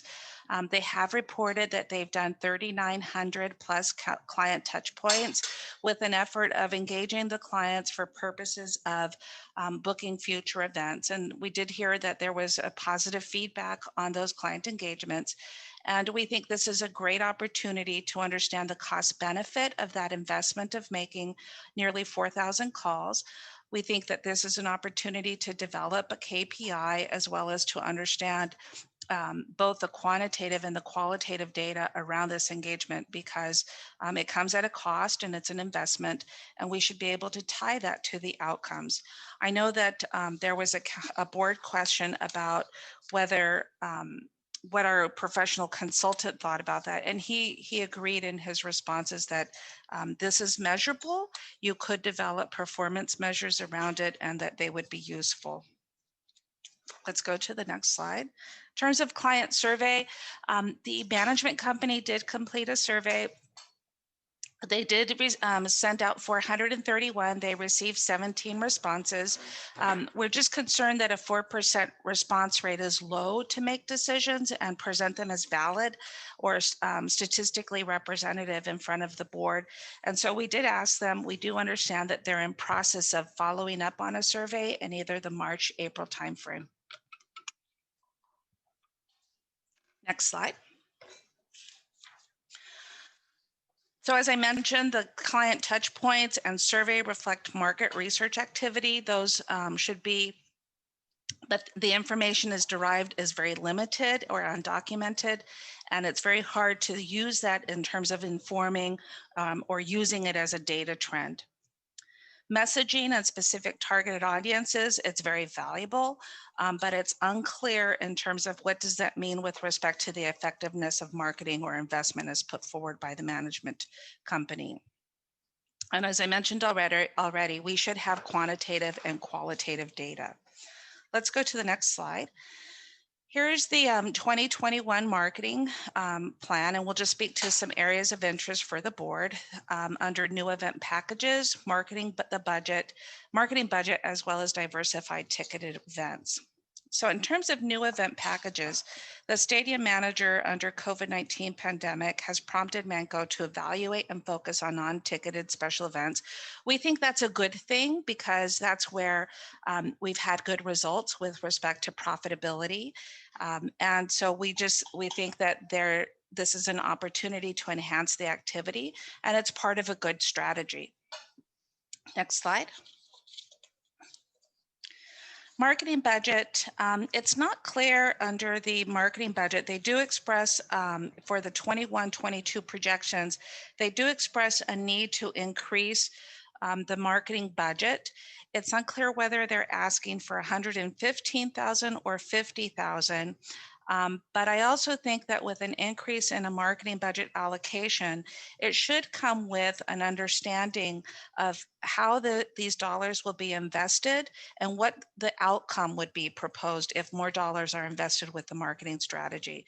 And so we just think that at this point in time with where we're at, we really should understand what each investment is going to yield, since they will all be based on losses. Next slide. Diversified ticket events. There was some good news in the marketing plan in that there was an interest in potential events that are being evaluated, like the obstacle course racing, golf, comedy shows, book tours, rugby, as you can see under the second bullet. We do think that it could have promise, but under the marketing plan, we could have seen a number of targeted events, a robust evaluation of what the outcome was from either a cost and revenue perspective, and then you generate a targeted strategy for introducing diversified ticketed events. That was not reflected, and it was also mentioned in the 2019 marketing plan. And so we just want to make sure that if this is something that the management company wants to do, again, if you can measure it, you can manage it. And so it hasn't really presented itself in terms of a viable option, but this could be something that would be promising as part of the marketing plan. So let's look at alignment to management agreements and the naming rights. So I talked a little bit yesterday about the standard of care and went through the three elements of the condition of the facility, the control of operating expenses, as well as maximizing operating revenue. The draft 2021 marketing plan does not reflect an urgency in either of these categories. And I think that's important because this is a premier venue and it needs to remain through the legal agreements as a premier venue and similar to other facilities. And let's just go to the next slide and we can get into some detail. The stadium should be marketable. I mentioned that. City staff discovered in fiscal year 1920 that Manco was not maintaining the stadium in a manner consistent with health and safety codes. We do have Deputy Chief Ray on the line, where there have been numerous fire code violations over the years. The capital projects have been delayed for multiple years and carried into the proposed fiscal year 21-22 CapEx budget. There is a lack of maintenance and repair. I think it's evidenced through the low spend rate on the CapEx budget after the board has invested significantly in the CapEx projects. Manco must adhere to the management agreement standard of care and the requirements of this premier venue, and particularly health and safety codes. Can I interrupt for a second? I Sure. didn't have the view on. Councilmember Hardy has your hand up. Do you want to wait till the end? I don't see. I You wanna can't wait? see That's them. fine. I can wait till the end. Okay, I just Okay. wanted to double check because I just saw your hand. All right, I'm sorry, Executive Director, go No ahead. worries. Let's go to the next slide. So we're also looking at commercially reasonable effort in the management agreement of what the duties are. We know that the contract terms negotiated and executed or entered into, they may not be in the best interest of the Stadium Authority. I think the Red Box Bowl was most revealing as we had lots of public dialogue around that. We also think that there's underlying factors of the agreements that have caused for significant money loser events. Manco's own documents have surfaced already, questionable business practices that we've all talked about, which are not exclusively in the interest of the Stadium Authority or booking non-NFL events for the Stadium Authority. And Manco continues with engaging in negotiations and booking events. They should offer full transparency, absence of conflicts of interest, absence of self-dealing, and adherence to management agreement requirements. That has been a challenge as we've gone through the last couple of fiscal years. In terms of naming rights, Levi's requires Manco to hold at least 36 non-NFL events. Manco has had 12 major events held at the stadium over the current there has been 12 major events held at the stadium during current 3-year period. I'm sorry. The 2021 marketing plan should include a strategy or plan to meet the requirement for the next 3 contract years. Again, we're seeking a plan for booking the events. And as part of the proposed CapEx budget, we had a brief conversation. It is significant to consider the request that the stadium manager made without disclosure or transparency or truthfulness of a near $1 million expenditure. And I think that really shapes the standard of care requirement and their role as a fiduciary and their responsibilities to act as our agent. Other major venues are already starting to announce their 2021 events. We just did a brief overview of what the SAP Center was doing, Chase Center and Oakland Arena. They are booking, and it's worth noting that these are indoor events. And as we know, COVID has been more restrictive on large gatherings indoors. However, these events are already booking while the Levi Stadium has no confirmed major events booked. Let's go to the next slide. So in terms of the letters, I'm just going to briefly, I know that we received a letter late on May 1st, right before we were convening. And I just want to say what my response would be to the letter, and then we'll get into other details about the other 2 letters. In terms of their letter regarding the marketing plan, the Stadium Authority Board is obligated to provide oversight of Manco's non-NFL event activity and disclose to the public the agency's condition and fiscal condition. And so what they see as combative or legal strategy is fiscal transparency around the condition of the Stadium Authority. Manco continues to characterize the Stadium Authority as bureaucratic. The city's efforts focus on securing health and safety code compliance and proper building and fire code permits, passing inspections, safe pyrotechnics and staging, as well as fulfilling the requirements of legal obligations. What Manco and event promoters have characterized as burdensome are just being incompliant with the law. I thought it was also interesting that what Manco submitted as evidence or to support their accusations is just a couple of meetings ago, they were arguing or minimizing Mr. Alguido's engagement with non-NFL events. And here in their own submittal, they do confirm that he was the negotiator of a non-NFL event. And that had been minimized just a couple of meetings ago. And so it just kind of is very inconsistent with the words that they were using and the characterization of his role. The board did not mutually agree to the 1920 marketing plans because there was no meaningful discussion or response to the SCA's previous concerns. And I know that they had comment about those 2 past fiscal years. Let's go to the next. So in terms of the March 5th letter, this is one that focused on the Rolling Stones comments, and they regarded our interactions as interference in 4 areas. The first was the egress on the concert floor, the stadium inspection, pyrotechnics, and parking lot activation. There was an element of whether we were truthful and accusations that probably go best unacknowledged, but I'll just let the laws and the professionals speak for themselves.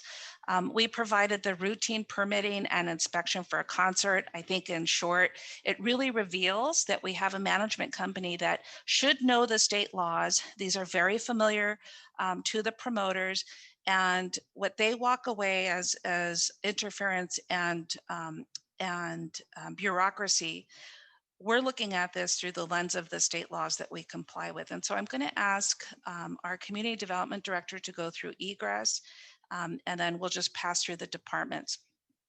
I mentioned already, but I forgot I was supposed to provide the background. I mentioned already that they did demonstrate that they're not familiar with state laws, codes, and regulations for health, safety, and benefit. We are familiar with those, and we have very good professionals on site. City's decisions and actions were consistent with required compliance with state laws. City deferred to public safety professionals that are familiar with safety and fire code requirements. And we did what we have been asked to do many times by the community and the board, and that's to mitigate community impacts, which has been a central focus for the board and the administration. Next slide. So I'm going to hand it over to Andrew. If we can just pull up the next slide and go through the building code and then the actions that you took about egress. Thank you. This is Andrew Crabtree, Director of Community Development. And as mentioned, we're talking here about building code, and we'll be speaking also a little bit about fire code. And these are really not discretionary codes. They're codes that set forth standards intended to protect public safety, making sure these events are conducted in a way that's safe for those in attendance. And so we take very seriously our commitment to public safety through building code, through administering the building code, and we really treat every project the same in that regard.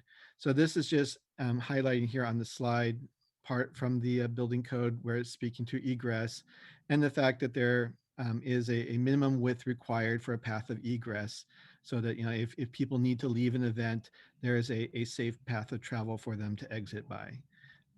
Next slide, please.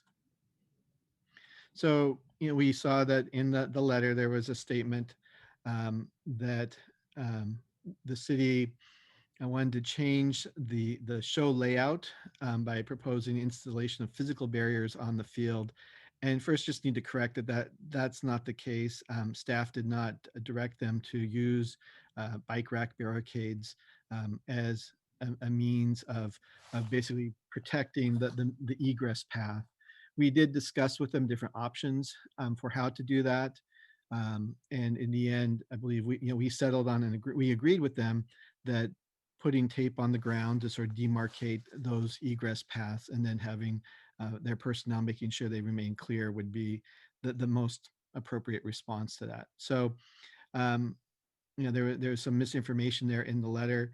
And we just want to note that, again, our focus is really always, as always, with every customer, working with them to make sure that they are in compliance with the state codes, but trying to provide service, helping them to find different ways they can be in compliance, and making sure that we're meeting those state requirements. Next slide, please. So pyrotechnics, I want to go through the first couple of slides. I'm going to hand it off to Deputy Chief Ray. The stadium development permit has a condition of approval. It's P22.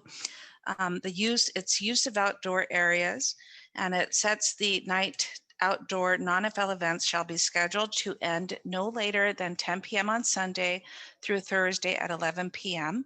for Friday and Saturday, unless otherwise approved by the city manager. Let's go to the next slide. There was no approval ever granted regarding the curfew. Manco advised that they would go over the 10 p.m., but as their condition of approval states, the end time was 10 p.m.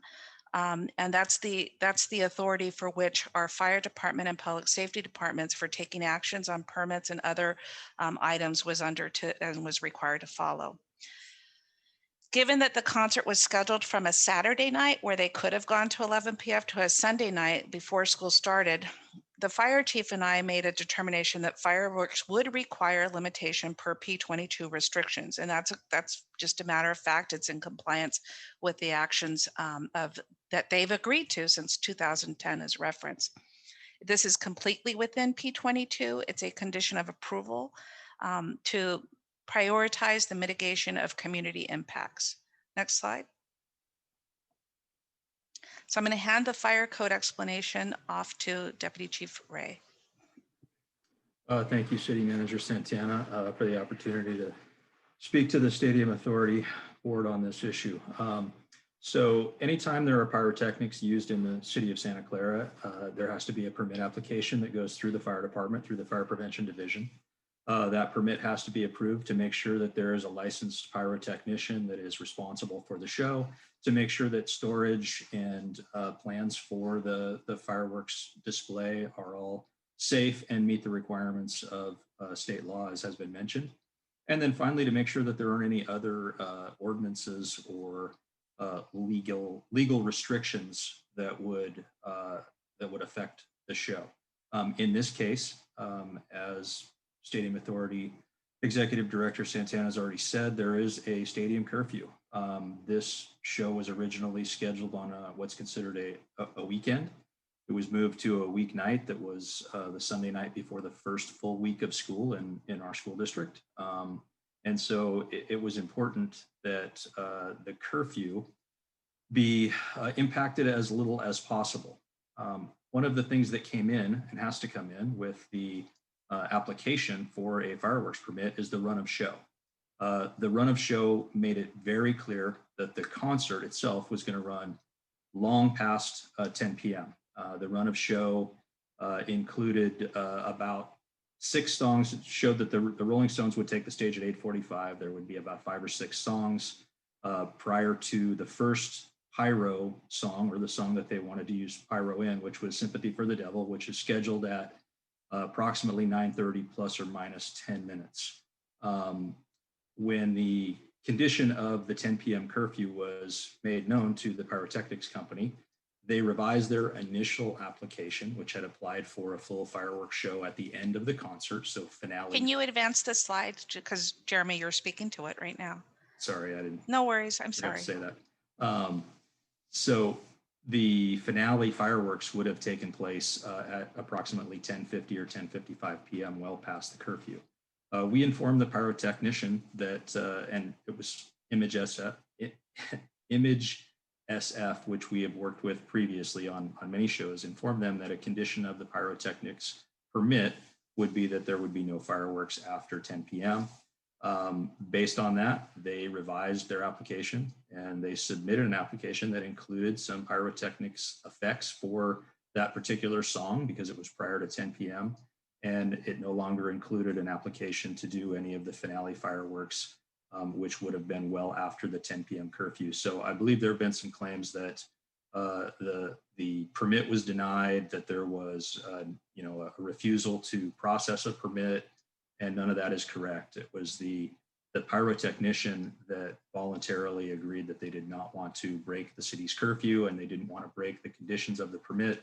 And so they revised their application, and the fire department issued a permit for exactly what they said they wanted to still do, which was some pyrotechnic effects prior to 10 p.m. The next topic is the stage. And I know there's been a lot of media attention that the 49ers have tried to attract to paint a different picture that we caused for a person to travel unexpectedly. And I wanted to give Andrew the opportunity to clarify the codes as well as our compliance with state law and what really happened. Thank you, Deanna, Mayor, Director, and so forth. This is Andrew Crabtree. The issue here again is that we were, charged with making sure that the conduct of the concert, including the construction and stage, for that event were in compliance with the city and the state fire code and building code. And so this is the fire code has a requirement for temporary stage structures that they be inspected by a qualified engineer prior to their use. So city was just focused on making sure that things were safe and following the code. And then as mentioned that, and then just for emphasis, that's our general approach, that with all of these, we're making sure to ensure the safety of the public through adherence to the code sections. These are not really discretionary. It's very clear what it states in the code and what the requirements are. And we provide a very high level of customer service for these events. Very high touch, you could say. We recognize that the nature of the events are such that that things must move very quickly. We provide inspections on the day of events. We often have inspectors out there early in the morning, late at night, on weekends, and so forth to meet their schedules. We will take our very senior staff out to the event. We'll have an ability to do plan check at the event and do everything we can to provide service at the same time making sure things comply with the code. So, in our initial communications with the applicant, we did in this case as we had. Can you in other advance? cases. Yeah, I was going to ask to. Thank you.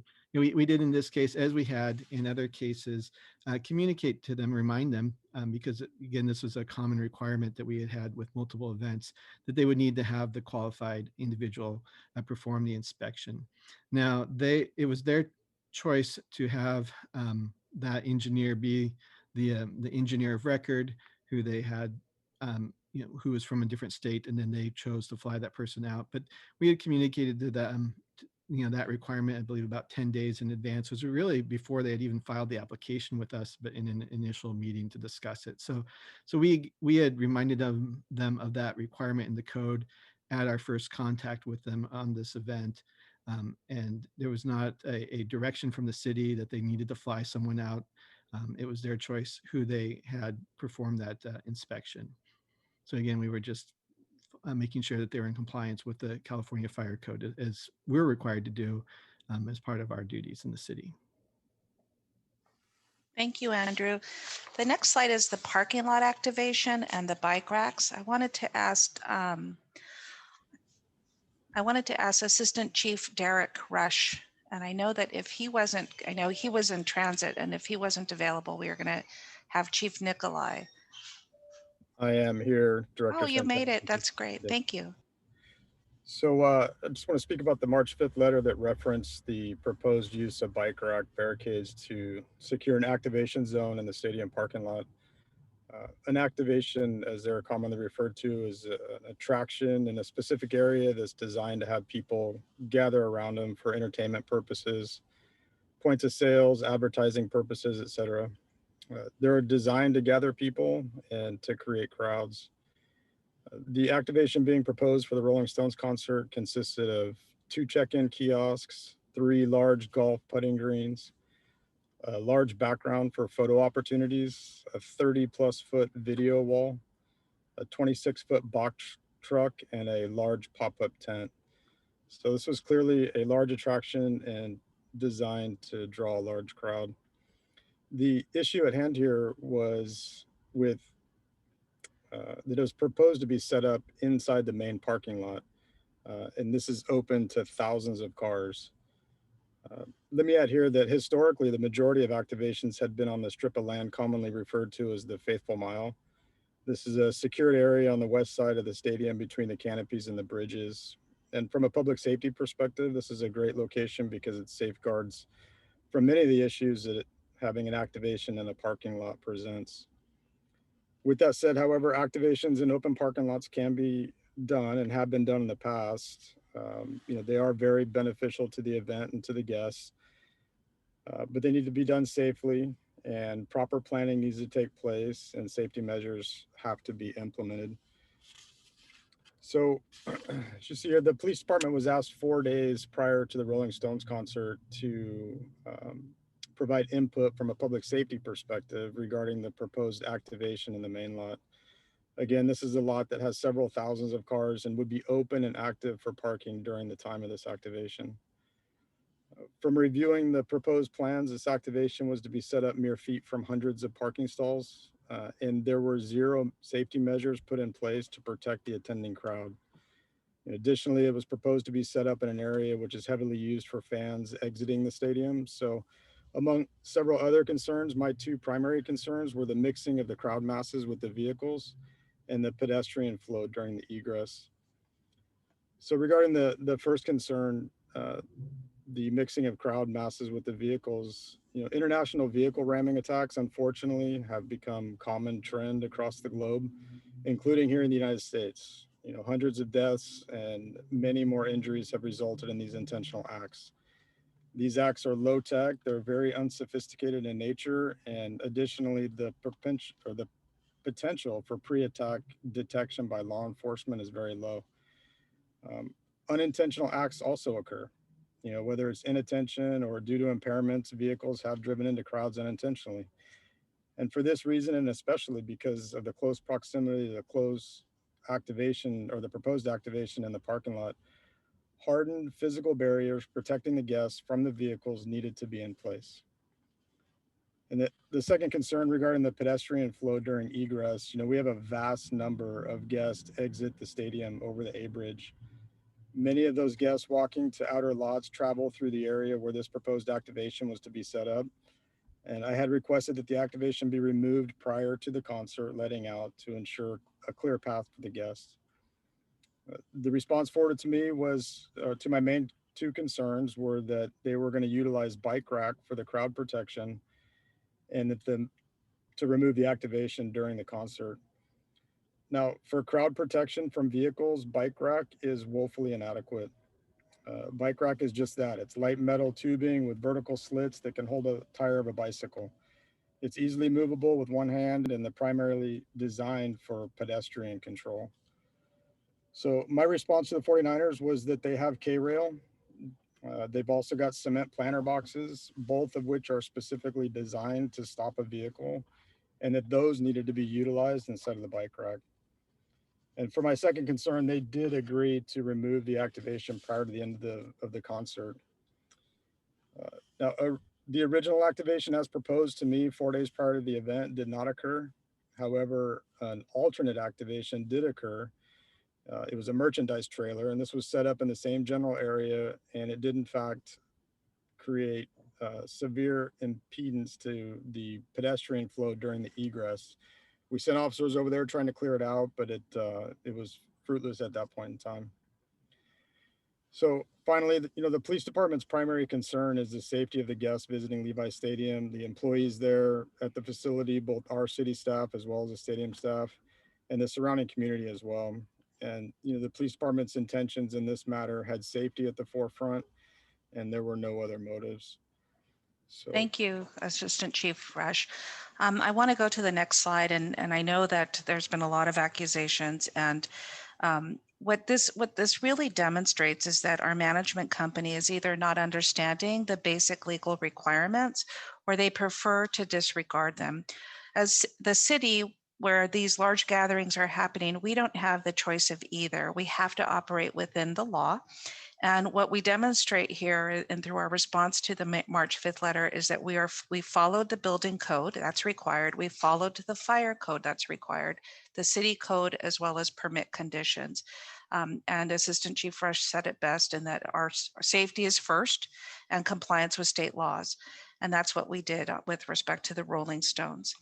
I want to get to the March 8th letter very quickly because I know we've taken a lot of time already.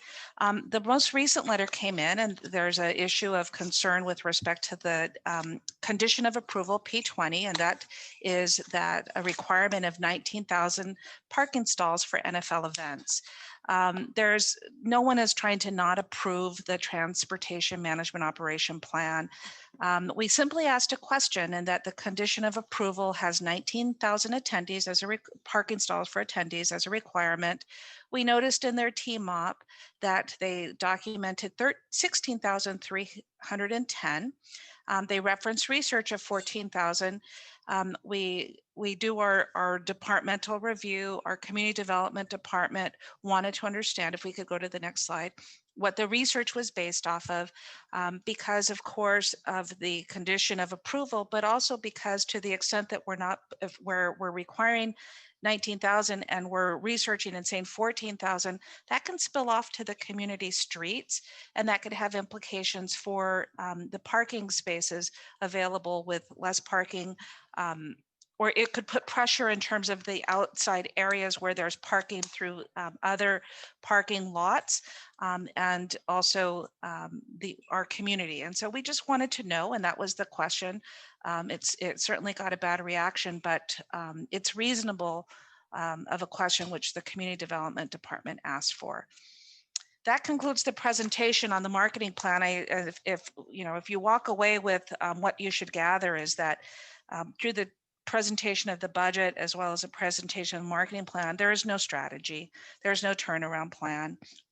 We've presented the fiscal condition of this organization. Our stadium manager has not provided a thoughtful approach for how to get out of the money-losing events and make more money when activated than what has been less losses through inactivation. They've not demonstrated that they can procure. They claim that they're working on it, but it's been 3 years now and we have considerable needs. They've not demonstrated that they can comply with the law or implement the CapEx budget. And so we are being reasonable with our review of standard of care, good faith, and upholding the fiduciary duties, which we think this is still cause to not approve the marketing plan and ask them to consider the input. So with that, we can take questions. All right. She's been very patient. Councilmember Hardy, go ahead. That's fine. There was a lot of information, took a lot of notes. So if I'm from an overall point of view, if I'm understanding this, the really small non-ticketed events and the very, very large events, although complex and have other issues, that's where our money is made. Am I correct? Yes, generally, and we're on slide 17. Generally, when you look at the special events, the non-ticketed events, they've generally covered some of the losses for ticketed events. Okay. They've been more profitable. So the ones that seem to non-NFL that seem to have not generated a profit seem to be the middle range, possibly football games that are non-NFL. Am I right? Non-NFL football games, soccer was once profitable, but it came at the compromise of public safety. We had to really start putting in higher levels of public safety for some real significant threat assessments and some actions that have been covered in the media. With that kind of overall understanding, how does that play into our requirements for 36 events in 3 years with our naming rights? Because you can only have some, and I'd love to have more, but the really large big ticket events, do the small non-ticket events count for that under that 36? They don't count, and that's part of why we're concerned. There's no turnaround strategy. There's no strategy of how they're going to comply with the naming rights under the conditions. And we've asked now 3 fiscal years, okay, or 2 maybe. Okay, just from an overall point of view for strategy. Yeah. Here's what bothers me from a entertainment point of view. It doesn't get dark here in the summer till about 8:30, 9 o'clock. We don't even start our own fireworks until 9 o'clock. And because we're an outdoor venue, and then we're giving a really small window of time to have a show with lighting, possibly pyrotechnics, whatever. I'm worried that we're limiting ourselves from that point of view. So you're saying Fridays and Saturdays, the curfew is 11? Okay, and the curfew was instigated by the council? Was that part of the agreement? That dates back to 2010. It predates me. I just don't have that foundational information of what occurred. All right, because just from a logistical point of view, I'm worried about it. the Rolling Stones, some of the specifics you had problems with. Did the Rolling Stones play that concert in, because you referenced state law, did they play in SoCal? Oh, I don't have that top of mind. I'm just wondering if they seem, from what you said, it seemed that they seemed surprised over state laws, and that's what maybe I'll go back and look at now that I've had that thought. And the one other thing, I was worried about the capital projects being so behind and the concern of being of maintenance. Is there any answer for that? We have asked them for procurement plans with the adoption of the CapEx budget. Obviously, with the direction that the board gave to bring items in front of the board for approval once they were well documented and deemed legal. We have asked them for a procurement plan almost monthly now for a year. And before that, we had asked what's their plan so that we can plan our meeting agendas as well as workload.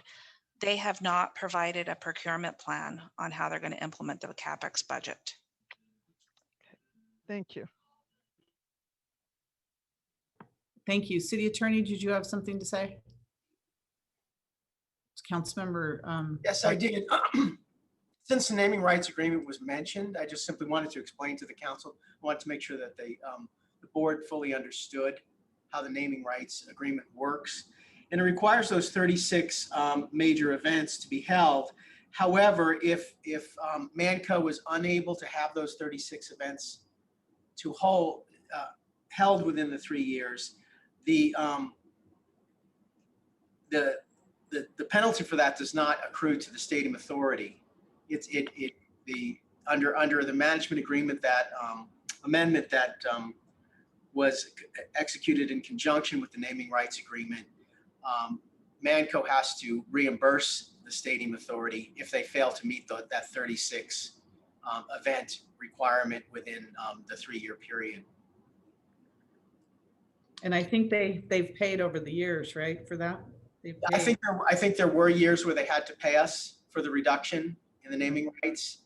But as you can see, there's a financial incentive to hold major events for the stadium company to hold major events so that they don't have to reimburse us.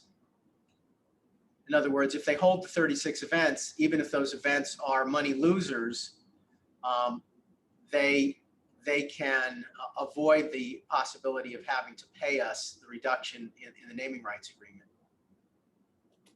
Okay, thank you. Authority Member Park. I believe Councilmember Jane had his hand up first. I can defer to him. I'm just calling on you. I'm going up my list. So if you have something to say.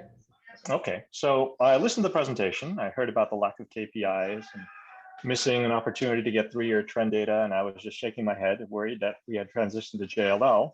But then I saw the book events, and I said, okay, this is something different. Slide 17, I'm glad that's on the screen right now. It looks like the losses in 2019, 2020 are soccer related, which is true. I heard what the city manager said about changes to the safety. I also think that maybe there was some bolstering by World Cup activities. I'm not sure, but either way, it looks like soccer has seen a decline in revenue. But the biggest losses year over year, when we look at the history, seem to be in the number of money-making events, namely concerts. My questions are, I've got several. What were the biggest changes in concert allowances and restrictions? Meaning, when dealing with the failures of the stadium to make money, are we also looking at barriers to success? Meaning, is there a record of curfew allowances made by city managers prior to 2017 and 18, and including and after that period? I'm not suggesting any actions regarding the curfew, but we need to understand the situation. And these issues are stadium issues independent of who the stadium manager is. I think we need to remember that. Second question, if we look holistically, what is the revenue generated throughout the city outside of the stadium during stadium events? Have we studied the effect on the rest of the city, even for events that lose money, or the follow-on marketing bump of popular but money-losing events? And third, why are we losing event bookings compared to other venues? Right. I've got some concerns about the neighborhood, which is I was against the stadium in that location for a number of reasons. But I'm also thinking, is it possible that when considering a stadium that was built up against a residential neighborhood, that some event effects cannot be mitigated? I have spoken against several housing developments where our response, the city's response to noise, was that the noise could not be reduced in a meaningful way. So the developer was not required to do anything. And I'm worried that, the nature of a stadium is not the problem. It's the fact that we put it so close to residents.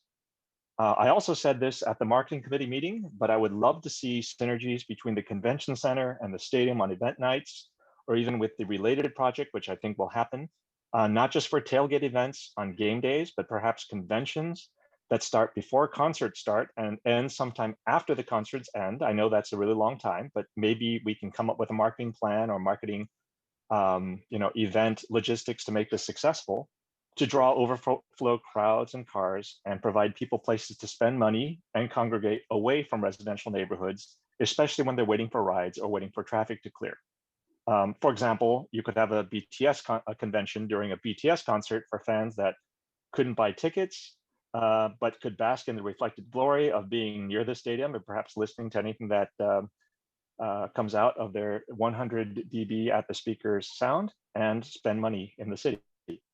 Thank you very much.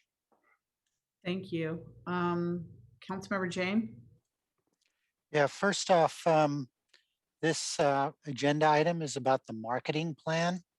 So I'm not exactly clear as to how stage inspections, egress, pyrotechnics, and parking lot activation relates to the marketing plan. So I'm just a little confused about why those were even included in the presentation.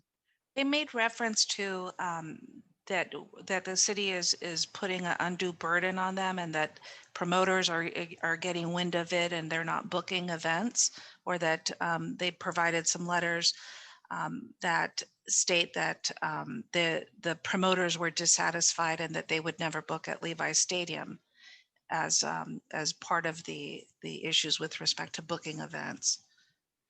And so Okay. the issues that they're raising on the city permitting and inspection are not burdensome or bureaucratic or any other words that they've used, but rather they're following state laws. And it's inappropriate for the management company to characterize the compliance with public health and safety state laws as a burden to booking events. Okay. And so they should be able to explain and understand and how and plan for how they'll comply with those state laws and still book successful events. We think that can be done. Okay. And like Board Member Park mentioned, slide 17 has a lot of information. And if you look at, again, the number of concert events, it went from 7 to 4 to 2 to 3. And at some point they were generating up to almost $4 million of revenue when we had 7 concerts there. So I am concerned about this trend of reducing the number of concerts at the event.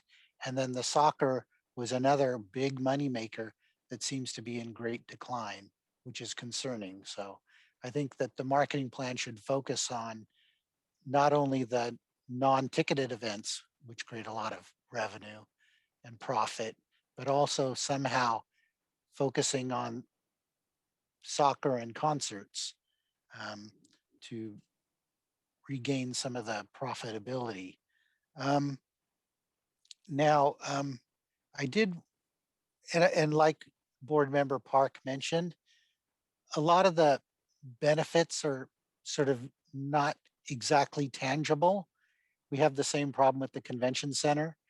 The city actually in many years has subsidized the convention center, but the concept was that bookings at the hotels created taxes, and taxes from sales at restaurants provided a net benefit to the city. So that is, I would love to try to get some KPIs for that. I believe the convention center, Matt Stewart, I have an email from him, talking about how he's developed some KPIs that we should be following at the stadium. But in terms of the touch points, which was slide 21, I do have an email from Matt. And I think the city is questioning whether the value of those 3,900 client touch points. And this is what Matt said. The personal relations are certainly key to booking events in this industry. Marketing now, in my opinion, is critical more than ever. So we came out of the pandemic so that we come out of the pandemic strong. Remember, there's a lead time in booking events, i.e. from the beginning of a conversation to the time they ultimately book, and then the time they actually arrive, consume at the event. So again, we talk about spending money to lose money, but in terms of marketing, unfortunately, you are in this quandary of you're not going to get any events unless you market, and that's an expense. So how do you quantify the amount of money that you make from that? We didn't suggest that the client touch points were a bad idea or as you characterize. We suggested that there should be a cost benefit review and a KPI could be developed so that we can track over time what's the value, and when we do it, what do we know is the outcome? It's a metric. Okay. Then I wanted to understand a little bit about SBLs. I believe the SBL revenue is something like 38 million or something. What is the SBL revenue? Anybody have that number per year? We would have to look at yesterday's slides. Okay. But you know, these stadium builder licenses are in the tens of millions of dollars per year. And my question is, a SBL license holder, what are the benefits to them in terms of getting tickets for NFL and non-NFL events?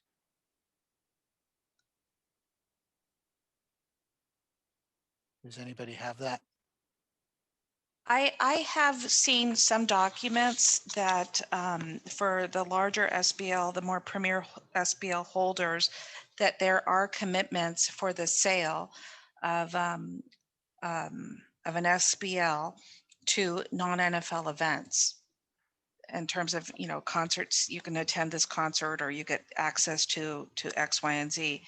And it would, I think it would reinforce a conversation that has been ongoing with the tax appeal, and that the NFL is able to use the non-NFL events as a marketing strategy for them to sell SBLs on the NFL side and to promote customers on the non-NFL side.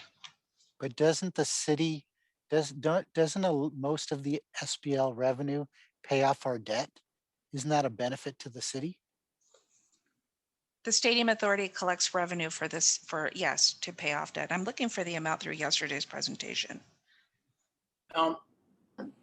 Board member I was James. waiting for Brian to chime in on this. Yeah, no, on the SBLs, it really depends on what's attached, you know, the exhibit to the SBL, but very few of them include actual any tickets to any non-NFL events. There might be some kind of offer to them made over that, but I think there's a very, very small set of SBLs where you actually get tickets to non-NFL events. I think Ruth might know the answer to that. The SBL proceeds, I didn't want to correct you. I was remembering 24 million, but it's actually 23.6 million. Okay. So I believe that SBL holders get early access to purchasing tickets. I think some of them may, but we'd have to look at the actual SBL. Okay, but I believe that that is part of the appeal for buying SBLs, is to be able to get that early access to non-NFL events. And so there is sort of this connection between non-NFL events and NFL events through the SBLs. It's possible. We don't have enough information about what closes the deal for people who are thinking about buying SBLs. I think the fact that we don't have enough information is very telling about the quality of the marketing plan Okay. and that it's not included. Okay. And finally, my last question is, I heard that the city is trying to reduce the rates charged for parking for events. And I'm not exactly sure why the city is doing that. Maybe it's because I think that that would cause more cars to come to this area, increasing the traffic, and then that would impact the number of available parking spaces.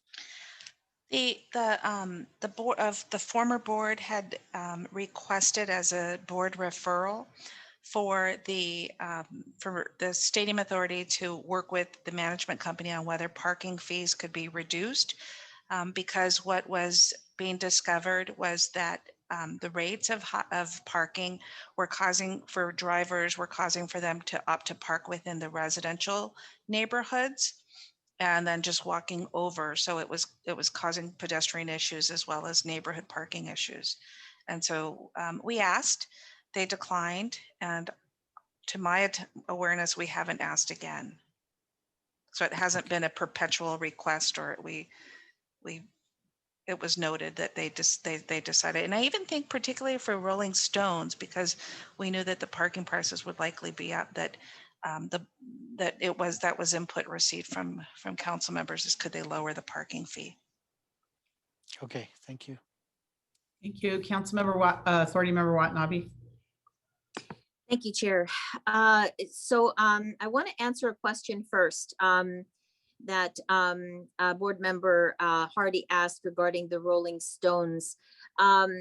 There was a concert in Pasadena at the Rose Bowl on Thursday, August 22nd. So that would have been after the Santa Clara show. My understanding from looking at curfew policies around the country, the Rose Bowl does have a curfew, and I believe it's the same as ours, as Levi Stadium. So there was a show in Southern California on August 22nd at the Rose Bowl, and like I said, there is a curfew there, and it was on a Thursday night. Regarding the SBLs and access to NFL games as well as other events, I will state my husband and I do have seasons tickets, and we have purchased we own some SBLs at the stadium, which we purchased before the stadium opened to show our support for the stadium. What happens when there are other events outside of the NFL season? My husband is the contact person, so I get the information from him. However, as an SBL holder, you do get an email stating that the tickets, a concert is coming to town or an event is coming to town, and you do have basically right of first refusal to a certain date, and if you're interested in the event, and if you're not, then you just don't purchase the tickets. So there is a benefit, and we don't always take advantage of it. And sometimes we may not be interested in the event, but we know somebody else who will contact us and say, hey, if you're not going to use your seats or buy tickets, could we buy them from you? And so we'll purchase the tickets for them. So there is that benefit. Even when the 49ers made it to the playoff series, again, as SBL holders, we had right of first refusal, and we did end up purchasing the tickets for the two games that were played at Levi Stadium.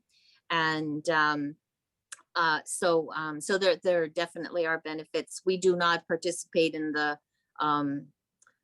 buffet, but we do have access to two of the clubs. And so anyway, I hope that may answer the question about the SBLs and access to other events.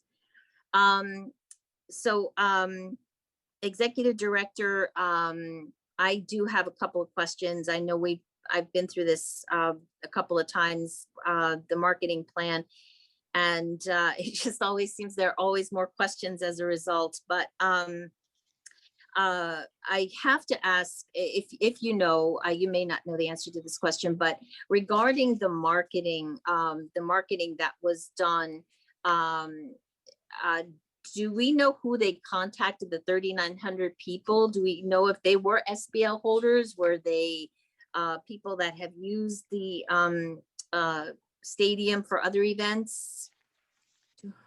I would have to go back to the marketing plan and look for that detail to see if it's in there. Okay, that would be good. And then regarding I can provide more information for the March 23rd consideration of the marketing plan. Okay, great, thank you. And then regarding the budget amount of $115,000, that doesn't seem like a lot of money for a stadium of this size and for what it can hold and the potential to reach out to people. I mean, that just seems to me to be a very low number. Does that seem like a low number to you? I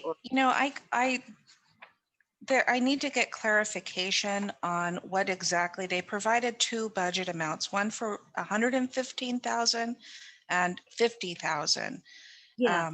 So it doesn't appear to include staff, the request. We don't know what they'll be expending these dollars. It's either 115,000 or 165,000. We don't know what the spending plan is. So we know we're going to be meeting with them over the next week. And so this will be a question that we seek clarification, but for time of printing and for as of today, we have not received a response or detail. So we'll put that out there and ask them and bring it back on the 23rd. Okay, great, thank you. And okay, let me see. The standard of care, and I did have a couple of questions back here regarding the pyrotechnics and what's involved and the permitting and why that is so important, because I just want to bring to the board's attention, there was an NFL game. There was a 49er game versus the Panthers, because I remember because Carl and I attended the game, and it was a very windy Sunday. And it was, if you go back and you look in November 1st, 2019 was the 49ers Panthers game. It was very windy, and there are pyrotechnics at the beginning of the game. So there was concern. I remember there was concern about pyrotechnics being shut off that day because of the wind. And so the wind was being monitored. And I talked to a city staff person about this later on, because what happened was the pyrotechnics were allowed to be shut off, even though it was still windy. And somebody got hit in the head during right after the national anthem and all the beginning of the game festivities took place. So I found out about this after the fact, and I talked to somebody about it, and they explained to me that the pyrotechnics should not have been shut off because of the wind. And they should have been shut off. They did. Yeah, I thought you said they should not have. The wind conditions did not the wind conditions and the speed of the wind was a condition for which pyrotechnics should not have been allowed. Correct. And somebody got hit in the head as a result. And with a pyrotechnic. With the pyrotechnic. That just happened to not go off. Yes, and that was yes, exactly. But that was November 1st, 2019, and it's in the Mercury News. I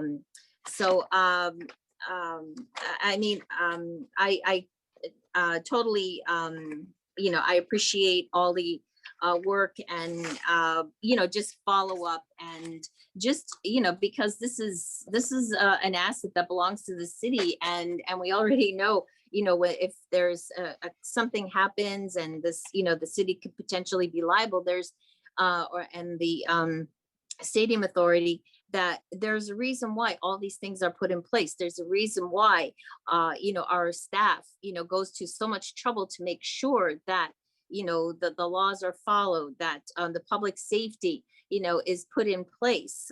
It's to protect people. Again, we had this extensive conversation last night, and actually that gives me concern. And now that I say that, because part of the discussion last night, and how public safety is going to be impacted in the future, based on some conversations last night. So I hope that as we look at this marketing plan, and that the stadium manager and Manco understand that public safety is a very important part of this plan, and in order to implicate and have successful events. If people don't feel safe in a stadium, they're not going to want to attend. So I appreciate, Jeremy Ray and Derek Rush, for your input, in talking about, the public safety and the importance. And I look forward to hearing what comes back on March 23rd, Executive Director. So thank you for this very extensive report.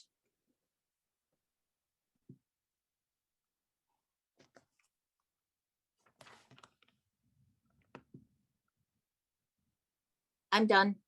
Thank you. Sorry, I was on mute. Stadium Authority Attorney, you have something to say? Yes, thank you, Mayor, Board Chair. I just wanted to get back to Board Member Park's questions about the curfew. I was here a little bit before Executive Director Santana was, and basically, I was not here when the conditions were imposed through the development processing, the zoning process to allow for the stadium. But basically the curfew is part of the development conditions. And what it says is it imposes those times as times for weekday events and weekend events. So it's 10 o'clock on weekdays, which is Sunday, Monday, Tuesday, Wednesday, Thursday, and 11 o'clock on Friday and Saturday. And there's actually a provision in there that says the executive director can, I guess, make exceptions to this. And as far as I know, I think the question was whether any exceptions have been made to that. And I am not aware of any exceptions that had been made. I do recall, and I've been unable to find it, when Executive Director Batra was before the board, and the board specifically directed him not to give any exceptions until the issues around the curfew could be further explored by the board. So in terms of so in answer to the original question, I don't believe that there have been any exceptions, and that but the issue of when fines have been imposed as a result of violating the conditions of approval, the development conditions, there have been fines, but I don't think any of them exceeded more than $2,000 or $3,000. And as far as I know, I mean, I have not seen any evidence that the issuance of these fines for violations of the curfew have in any way prevented the stadium manager from actually booking any concert. They've never produced anything that shows that. There's one newspaper article where Al Guido makes self-serving statements about Ed Sheeran, but he certainly didn't ever say in that article that the presence of the curfew was the reason that Ed Sheeran didn't book an event at Levi Stadium. So we've never gotten any details about that. And certainly, even since the 49ers created all that publicity, about the Rolling Stones, they're the ones that created the negative publicity. The Stadium Authority did not create any of the publicity about that. It was them. They were able to book 2 concerts in at the beginning of the 2020, in the spring of 2020, which that was two nights for BTS and one night for Justin Bieber. And so it didn't seem that the presence of the curfew prevented any of those concerts from being booked. So I just wanted that to be clear on the record for the newer board members. I also wanted to pass on a statement that was made to me by the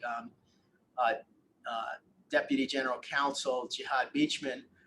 The first year that the stadium manager told us that we were going to have a loss, I was in a conversation with Mr. Beachman about, about how badly they were performing the management agreement, and that, we're suddenly getting all these losses, which frankly, I found very suspicious, having coincided right after we won the rent reduction arbitration. And he said, well, you won't have any losses next year. And I said, well, why would that be, Mr. Beachman?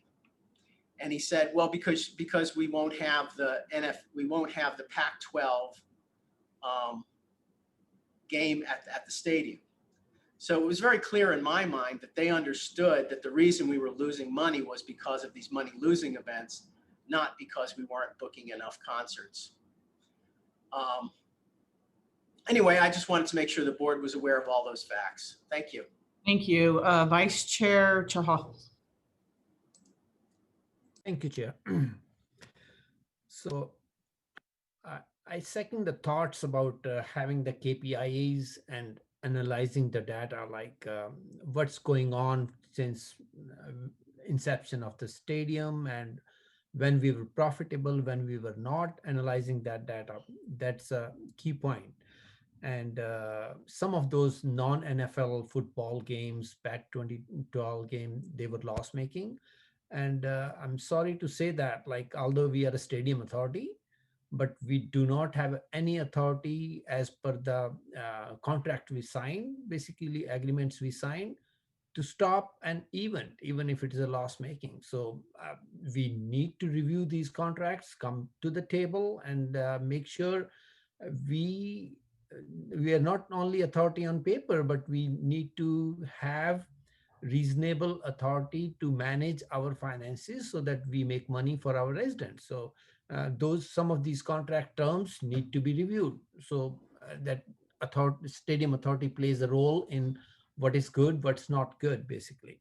So that's my first point.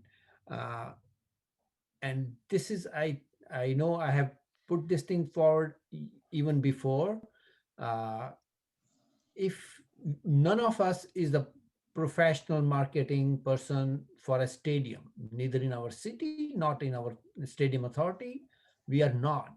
And if we are facing this issue that we do not like their marketing plan, let's invest some dollars and ask a marketing consultant outside who have conducted marketing strategy for some of these other stadiums, and let's invest that money on the stadium authority and find out what can be done, what is not being done, which can be incorporated. If time and again I'm sharing this thing, we do not like their marketing plan, but we should be offering a solution to, okay, let's do this. This is our plan. This is the plan from an expert, how we can blend your plan as well as the plan from an expert.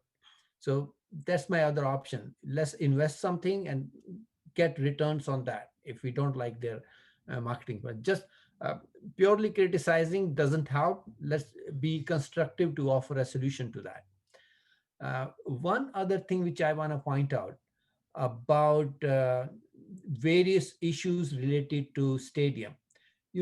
In June 21, 2018, we had consultants, 3 of those consultants present a report to Stadium Authority, basically. EMC Research, PDC, Public Dialogue Consortium, and there was another one, third one.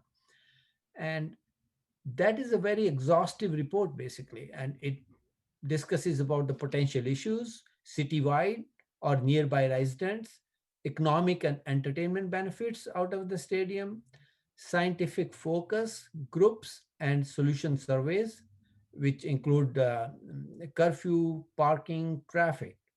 And it also presents some recommendations.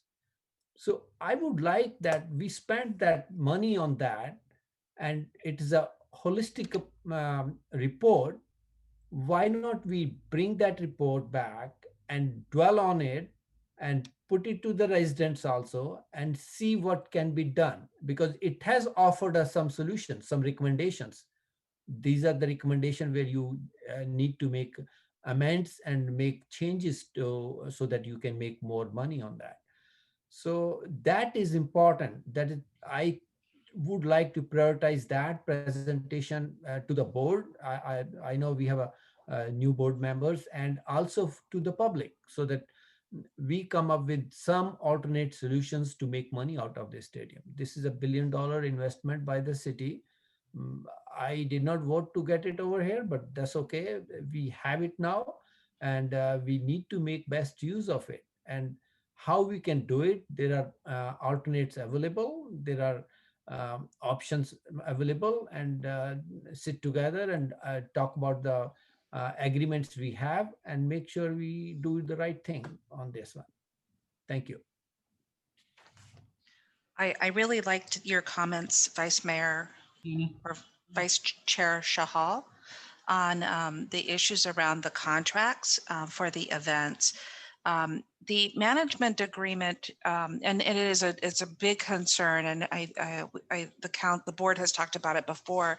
The management agreement 3.3, as part of the standard of care, is not being implemented correctly by the stadium manager, which does then result in the board not having complete information.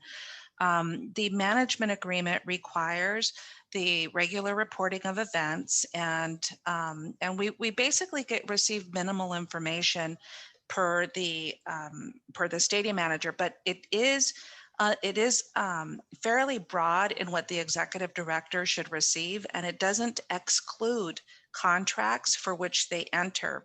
And so if we look at the management agreement and how it should work, you're supposed to get disclosure of the events that they are either proposing to enter into contract, talking with in terms of promoters, and then we're supposed to get contracts once they've entered into, if that's what we so choose.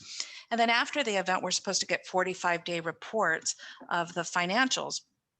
None of those are fully transparent, nor can, along the way, do they comply in a predictable way. And I think that's important, because if we had the copies of contracts per 3.3 and we're able to understand from them where the money losers would be, then we could report to the board. And indeed, the management agreement has that, where you're supposed to report to the board budget variations. So when they make a decision like Pac-12 to lose $2.5 million each time, or when they made the decision on Taylor Swift to add an extra day abruptly, which cost us, I think, $1.8 million, the board would know, and it wouldn't have to wait through a letter 4 months later to see if they'll respond.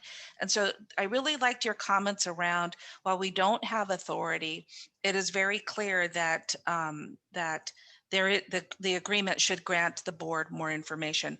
I also just want to recognize, because I know you made the comment about the marketing plan, I actually was surprised that they didn't include any support for themselves to make improvements to the marketing plan. It's, they're the ones that drafted and propose it to the stadium manager. And I know you made the same comments last year, but I do think it's reflective that they're not interested in receiving that input. And maybe we'll hear from here to the 23rd whether they are interested in hearing and getting the additional resources to support them in a successful marketing plan that they can present to us. And the community report, I would want to just offer that we have used the community report broadly with respect to deployment plans and community mitigations. And we can certainly bring back a more thoughtful conversation about what we've done and what additional work is still out there. But I do like the comments about the contracts. I think those are very powerful in terms of understanding the board realities and the board expectations with information. Thank you, Executive Director, for your comments. there's a big gap between the authority and the Manco, Stadco, basically. So I fully agree with you. There are clauses which favor us. There are clauses which don't favor us, and there is a interpretation issues. But at the end of a day, if we want to resolve this thing, the only resolution, best resolution would be that we work on those. And if there are certain things to be changed, we need to change those. And regarding the marketing plan, you mentioned they are not interested. Even if they are not interested, it does not hurt for the board to find out, hey, these are the alternatives we have. As of now, the board doesn't even know what are the alternatives. And once we have those alternatives, we can bring forward the discussion with them. Hey, then we will talk about whether they accept it or not accept it, because right now the gap is so much, we are not connecting. But if we have alternate solutions to that, let's bring that. Like I think that would be a very valid investment given the circumstances we are in. Ideally, it should not be. We should have good plans at the outset. But if we don't like it, let's work on it and find out alternate plans and then go from there. After that, they don't, I like it, we will say, okay, we wasted some dollars and it was a investment, we tried to make use of it. If not, then we That's are fair. already, yeah. So Okay, thank you. Authority member, authority attorney, do you have something to say? Yes, on the notion of amending the management agreement, I just want to let the board know that the board already voted unanimously to terminate the management agreement. So obviously, when it comes time to write a new management agreement, we can include all of board member Chahal's ideas. I think the key here is that this management agreement has been so abused in terms of self-dealing in a situation where the booking of events has so many temptations for the current manager to not book events that are basically money, that make money for the stadium authority. That the idea would be that anybody who's booking events would not have an interest in feathering the nest of the 49ers in the matter, that their interest would be to book money making events for the stadium authority. And so we would definitely take those ideas into account when the management agreement is terminated, when we're looking for a new manager who is a disinterested manager in terms of having our fiduciary responsibilities at heart when they are exercising their agency for us. thank you, City Attorney. So while we are under litigation, we still want to make money. So what are our alternatives during this period? Like, do we want unfortunately, to them? as long as we're in the position of having to acknowledge this management agreement, the management agreement gives them the right to do the bookings, regardless of what you say. Then that's for purposes of the study session, I'm sure they're watching, they're hearing you, Vice Chair, and they should know that you're interested in looking at a professional assessment over the marketing plan, since there's been disagreement for so many years and there's clearly a standard of care issue. I agree. It's important that we give input, and that's the purpose of what we're doing today, give input. So I think we should continue giving our input. And from City Attorney, that's the point I'm asking. Like, I know we are under litigation and I know we want to make it work during this period. We want to make money. There's a marketing plan in front of us. So what are our short term while this is in litigation, how we can make it happen, basically? That's my question.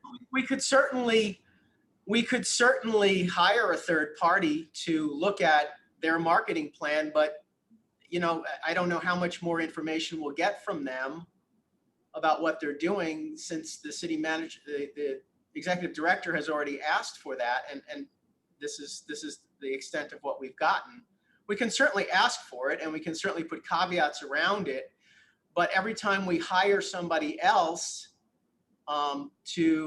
that's an expert in reviewing what they do, they try to disqualify that person. But we can certainly reach out to them, and if you think that there's hope that they would cooperate with an outside expert, I think it's an excellent idea. No, City Attorney, I'm not asking them to cooperate, or I'm trying to find out an independent management consultant who has handled a different stadium in the similar.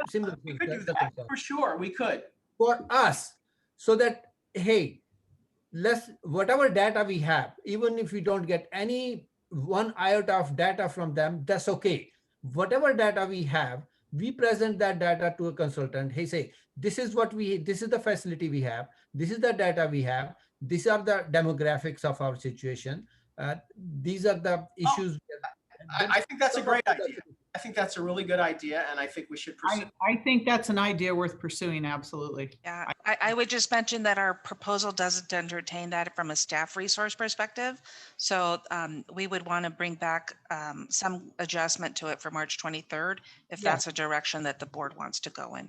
Let's hold that vice chair. Maybe that's a direction from you in terms of a motion.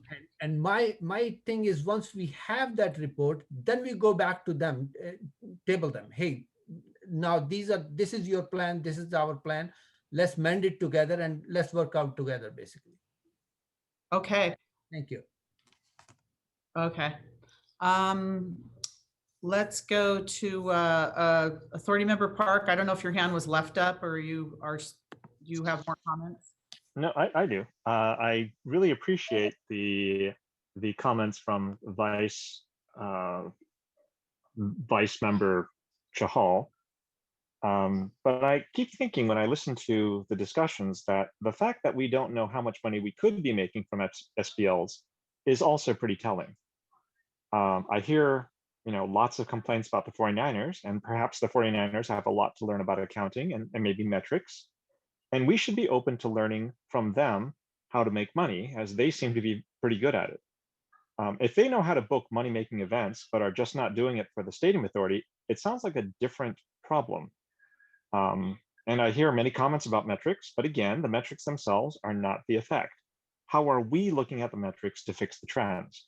I thank the city attorney for his inputs, but some of my previous questions still stand, which is, where is the record of curfew exceptions made by city managers? Meaning you don't think there were any, but I think that it should be easy to see what they were, and all the fines. I am all for fines. I prefer to stick with the curfew. A lot of people have said things about my ideas for the curfew, but those weren't based on any kind of fact.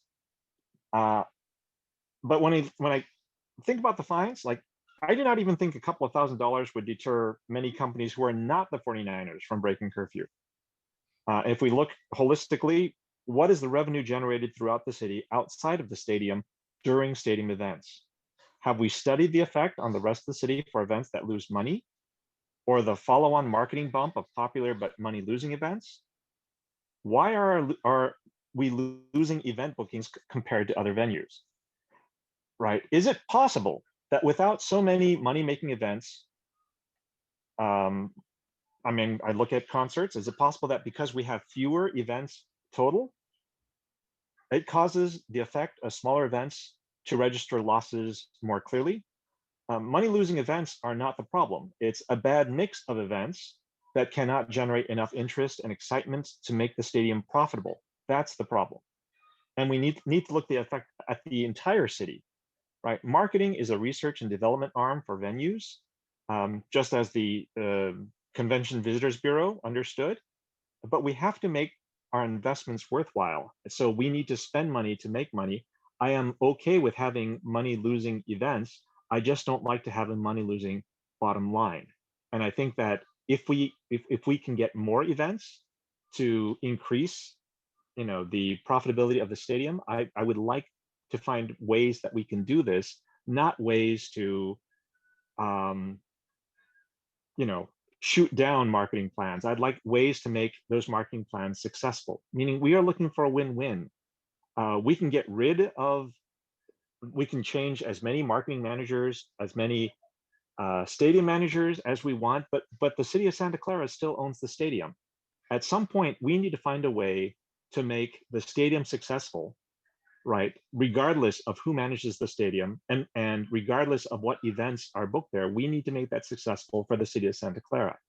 And if we can, very much protect the residents who, unfortunately, I mean, I'm sure a lot of the residents who live near the stadium didn't vote for the stadium, but you know, the majority of Santa Clara doesn't live near the stadium, and you know, it was voted in there anyway. I you know, understand that very much. But again, there should be an easy place to go to find the record of curfew exceptions, the fines, and be able to correlate at a finer level, you know, what restrictions and allowances, what kind of effects those had on you know, our income. But more importantly, I believe that having a good relationship with anyone who managed the stadium, present or future, that has the bigger effect. Thank you. Thank you. Authority Member Hardy.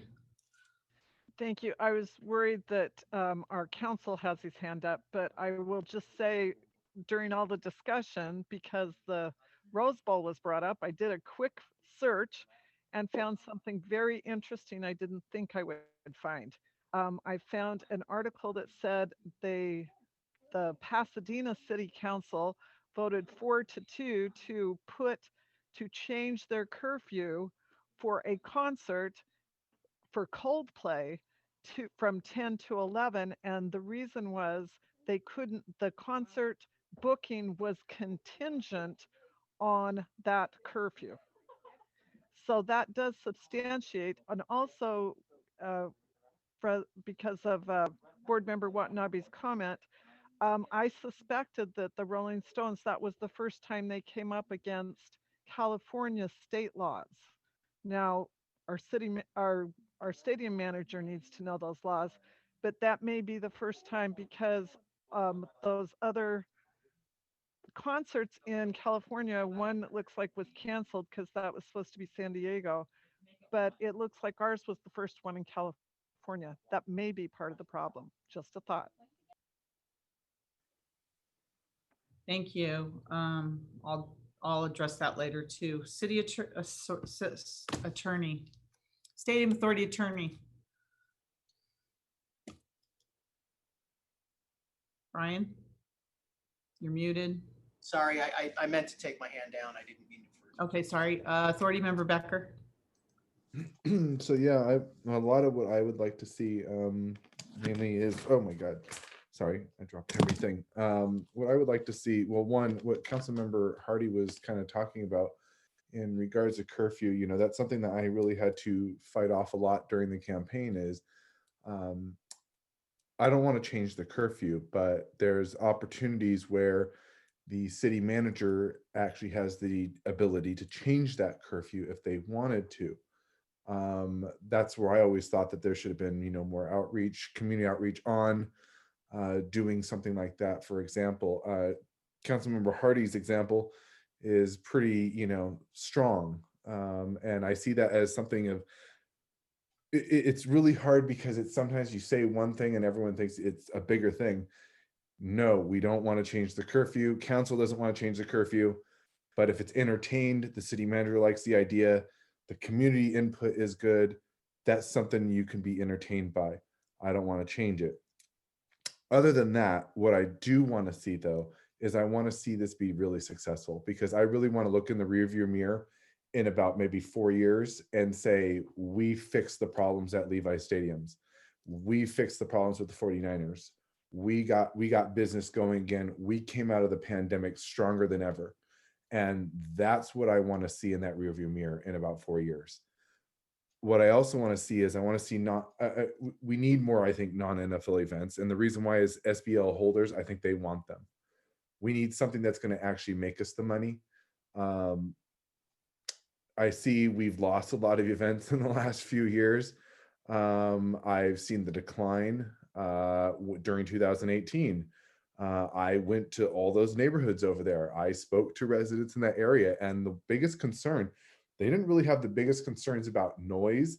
They said, yeah, the biggest noise issue was the airplanes. I mean, I was trying to talk to them in their front yard discussing issues and we could not even hear each other.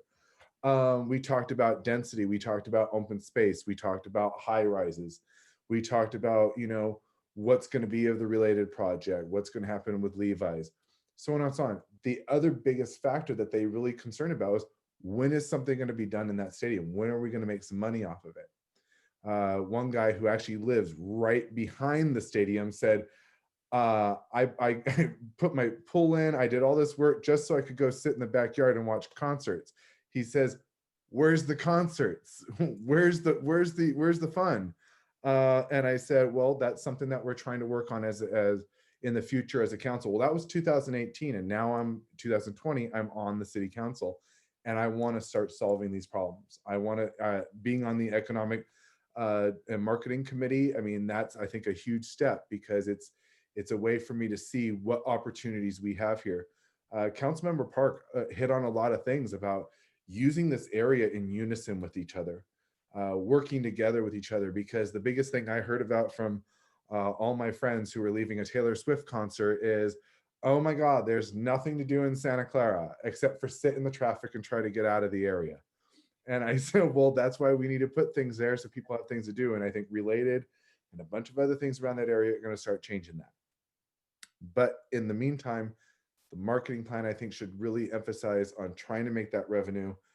I want it, like I said, looking in the rearview mirror in about 4 years, I really want this to be a successful relationship that we fix together, and that we will focus on making that future better for everybody.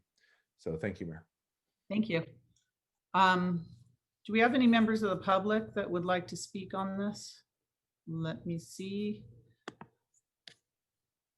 Are there any hands up? I'm getting all these pop-ups on my computer. Yes, Mayor, you have 3 hands up. First hand is Deb. All right, Deb. Hi there. You know, the problem is that the current city manager and her staff are not event booking experts either. At one time, and they're not a stadium manager either. At one time, there was a whole lot of chest pounding going on about fixing the relationship with Manco and Stadco, and a lot of promises were made when we had a new executive director come on, but zero's been delivered.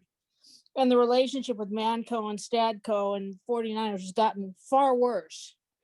I think it's time for a mediator and a reduction in all the salaries, including the director, to pay for that mediator. We should have hired the stadium manager that was planned for and approved, and instead that headcount was slid into another pet project. Yeah, that was a huge mistake. We even had Scott from the Oakland Coliseum lined up to come aboard, and the fact we lost that was pathetic. We also need to have higher fines for violations, and the fact that board member Park brought out that we don't even know that, that's pathetic. Why don't we know that? We got enough people running around there. It's Camp Run Amok. We should have this information available at our fingertips. For all the people that are sucking money out of the stadium as staffing, we should know that. Part of the reason that you're not getting concerts there or events there, let's really be honest and look in the mirror. Santa Clara is not a draw. It's not a first tier. It's not a second tier. And we'd be lucky if it's even a third tier draw venue. There was nothing in the marketing plan for the Convention Visitors Bureau. I'd like to see what they're going to do to fill that venue. It's also no longer a big deal to have outdoor concerts in venues as it has been in the past either. Your Visitors and Convention Bureau, the people you just hired to work the convention center and the Visitors Bureau, needs to really look at what are they going to do to make Santa Clara a draw. There is nothing to do in Santa Clara. It doesn't have cable cars. It doesn't have good concert places. It doesn't even have decent restaurants. Sorry, restaurateurs. But there's no draw. And until there's a reason for people to come there, and they're too old for Great America, we need to have a reason for people to come into our city and book it. I used to do events and I did them for 35 years to try to get people to come into Santa Clara. We're not cheaper, we're not better, and there's no real reason. Even the upper echelon, it's hard to convince them to book an event in Santa Clara, even if it's local. They'd rather spend the money and go to Denver because there's something to do. There's nothing to do in Santa Clara. What's the draw? That's what you need to start building. Thank And you. you should have consultants on board that can provide you with some layouts, and start talking to your meeting professionals, start talking to NCC MPI, start getting the people who know how to bring people into the city. You're talking to the wrong end of the horse again. Start listening to your public and stop fighting them. Start listening to them. Thank you.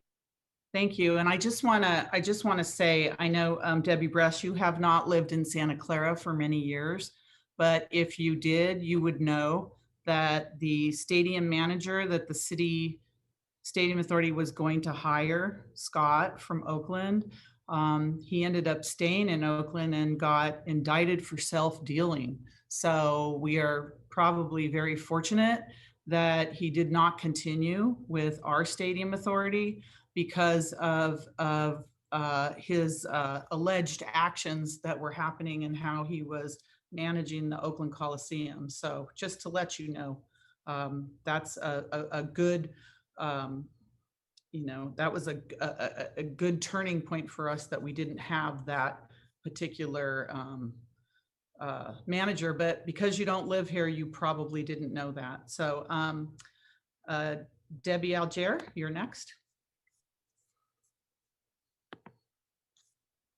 Hello, thank you.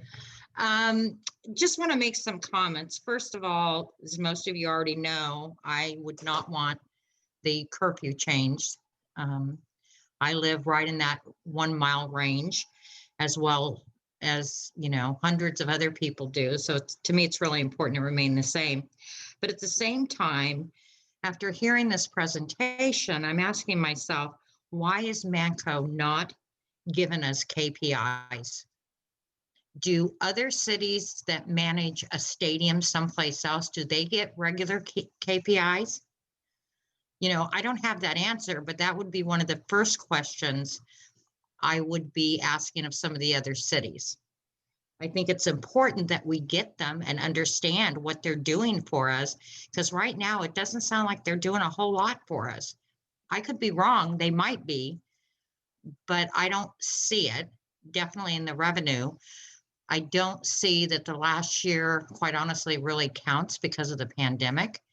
So I don't take that information into consideration. And then, to me, it's just inconsistent that, we talk about defunding our police department, but yet we want to go out and hire a consultant, to kind of go between us and Manco. It's like, that doesn't make any sense to me. I quite honestly dumped their rumps, so to speak. And then the other issue is, a few meetings back, I had heard on the city council meeting that Manco had not filed some forms that they should have filed.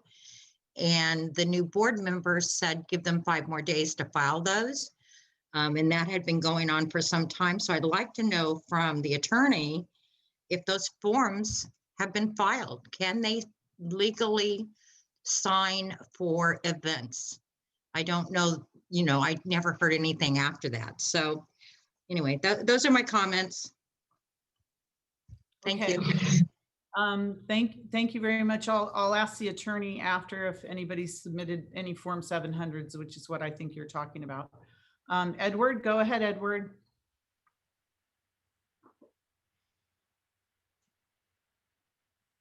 You're muted. Can you hear me now? I can hear you now. Yes, go ahead. Okay. Yeah, I'm a season ticket holder for the Niners. I'm also live on the same street as Debbie Algieri. And just want to say that half that stadium from August through October is empty practically because of the way, I guess, the stadium was positioned in the sun. And most people are actually out of their seats trying to find shade and get water. And since we are tied in with the SBLs and non-events, people, a portion of those people know what it's like. And if a non-event comes up, they're going to think, oh, what time is that event? As if that event is around the time that you're going to be baking in your seat, you're not going to want to go to that event. That's one thing. I know there was a study done and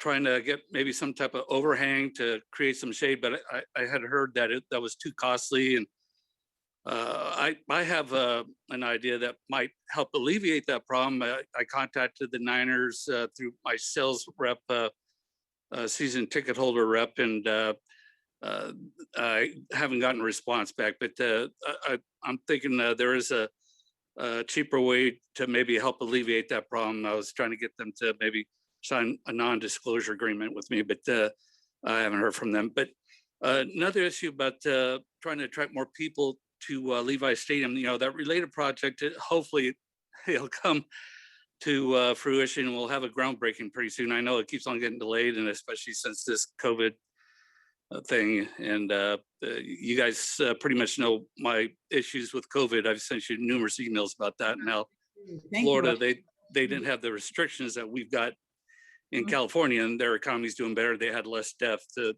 COVID thing is another issue, but I think also with the talk of Great America having something like a city walk in the future, that's going to draw more people. So the more restaurants we get at this future city walk, better restaurants like maybe a Pizza Rock. Pizza Rocks is a fantastic place for pizza. The guy's won numerous world titles for his pizza. I think something like that would draw a lot of people.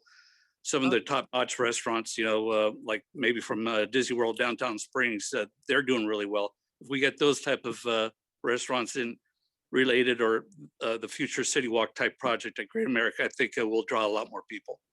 Thank you, Edward. Do we have any other public members that haven't spoken yet? Okay, now I'm going to go back to the council. I know a lot of us have given our opinions and our direction. City Attorney, did you want to answer the question from Ms. Algier?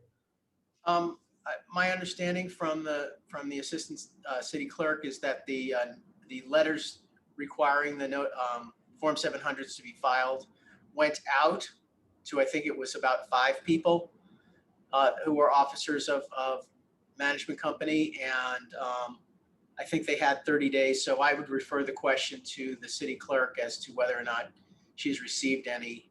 They still have time. I think it's a 30-day window in which to file. Maybe the city clerk can report when she does receive those for the public. Okay. That's been noted, Mayor. Okay, thank you very much. So I just wanted to give my feedback on this. And I know this is just a study session, and city executive director, is this coming back on you said the 23rd with the budget? Does this come back with the budget? Yes, I was on mute. Yes, it's coming back. Okay, so I just wanted to say that, I mean, you can clearly see by this marketing plan which events make money and which events don't make money. It's fairly clear. And I know that, we've been involved with this marketing plan, at least I have, for many years. And it seems like we all give the same type of feedback every single year. And that is that we'd like them to book money making events and not money losing events. That seems pretty logical. But I know there's been a lot of talk about the lost leaders, like, you book these losing events because you're getting this, trickle down benefit from other areas of the community. I mean, that can work up to a certain point, and that's usually from a convention center type situation where people are staying multiple nights in a hotel from a week-long convention and other things. But we actually hired professional management too of our convention center. And we are going to be, and we started to be prior to the pandemic, at the point where we're actually making money in our convention center. And that's always a hard thing to do, is to make money in a convention center. A stadium, and it was evidenced by the fact that just this last year, when we've had multiple years of losing money on the stadium, we had, there were 3 concerts at least that were planned for this year. And the Justin Bieber concert, which I had to buy tickets for my daughter to that, and unfortunately it's not happening, they said was the highest ticket selling concert, I think, in the United States. So the fact that, you know, the only negative publicity that's gone out about how difficult it is to use Levi Stadium is from from Manco and the 49ers. They're the only ones putting out that negative narrative. We never got anything from Ed Sheeran that said, I'm not booking your stadium because of the curfew. We didn't get any proof of any of that. So I think that the stadium can be very successful, but you got to take out the events like the Red Box Bowl, where they were caught self-dealing there, the non-NFL football games.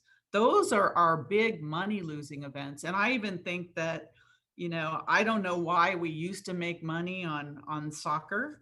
And then all of a sudden we started losing money on soccer. There was no rhyme or reason. There was some events where we had to have massive police presence there. So I could see, you know, that could be a situation. But when you have English Premier League teams coming in to the stadium, there's no reason we should lose money. And here's the sad fact is that in a non-COVID year, we were losing $2.7 million. When we close the stadium, we only lose $600,000. And this year, projected, when other stadiums are starting to book, we're projected to lose $600,000. How can we even adopt a marketing plan that has us losing that kind of money? Where we say to our public, it's cheaper for us to close it than it is to have it open. We lose less money. You know, there's something wrong. None of the conditions of development, nothing has changed since it was approved in 2010, and since the beginning of the operations of the stadium in 2014. Nothing has changed. But I think it was the authority attorney that pointed out right after we won the rent reset arbitration, we started losing money all of a sudden. So, you know, and that's the reason we want to be involved in the marketing plan. We always give our input for the marketing plan. You know, it's been years since we even had a 49er representative to come and talk to us about the marketing plan. You know, we say, don't book money losing events. And concerts don't always make money. Look at the Taylor Swift concert as an example. Had they just had the one day, we would have made $2.7 million. But they added a second day, and then we found out they gave away 30,000 free tickets. And we don't get the surcharge on the tickets, the youth fee. We don't get any of that when they give away free tickets. They say it's part of their overall strategy. That's a bad strategy. We'd rather have a concert where you don't give away free tickets and we make 2.7 million. So just saying, you know, concerts are, it has to be without those kind of giveaways. So I think that the fact that if we had professional managers, if we had real professional managers that were only concerned about revenue generation for the stadium authority, then you could see that we could be very successful. But as long as we have managers that don't have the professional experience to do this and are booking events that maybe benefit them without benefiting the stadium authority, you're going to have 75% of the events that they book are losing money for us. So something has to happen. And so I'm hoping that, you know, they're going to listen to the authority now and book the events that are going to make us money, because there's no excuse to have 75% of your events be loss leaders where you don't make money. And when you make more money when the stadium has no events than when it has events. So I think whatever marketing strategy they're using, they need to change it.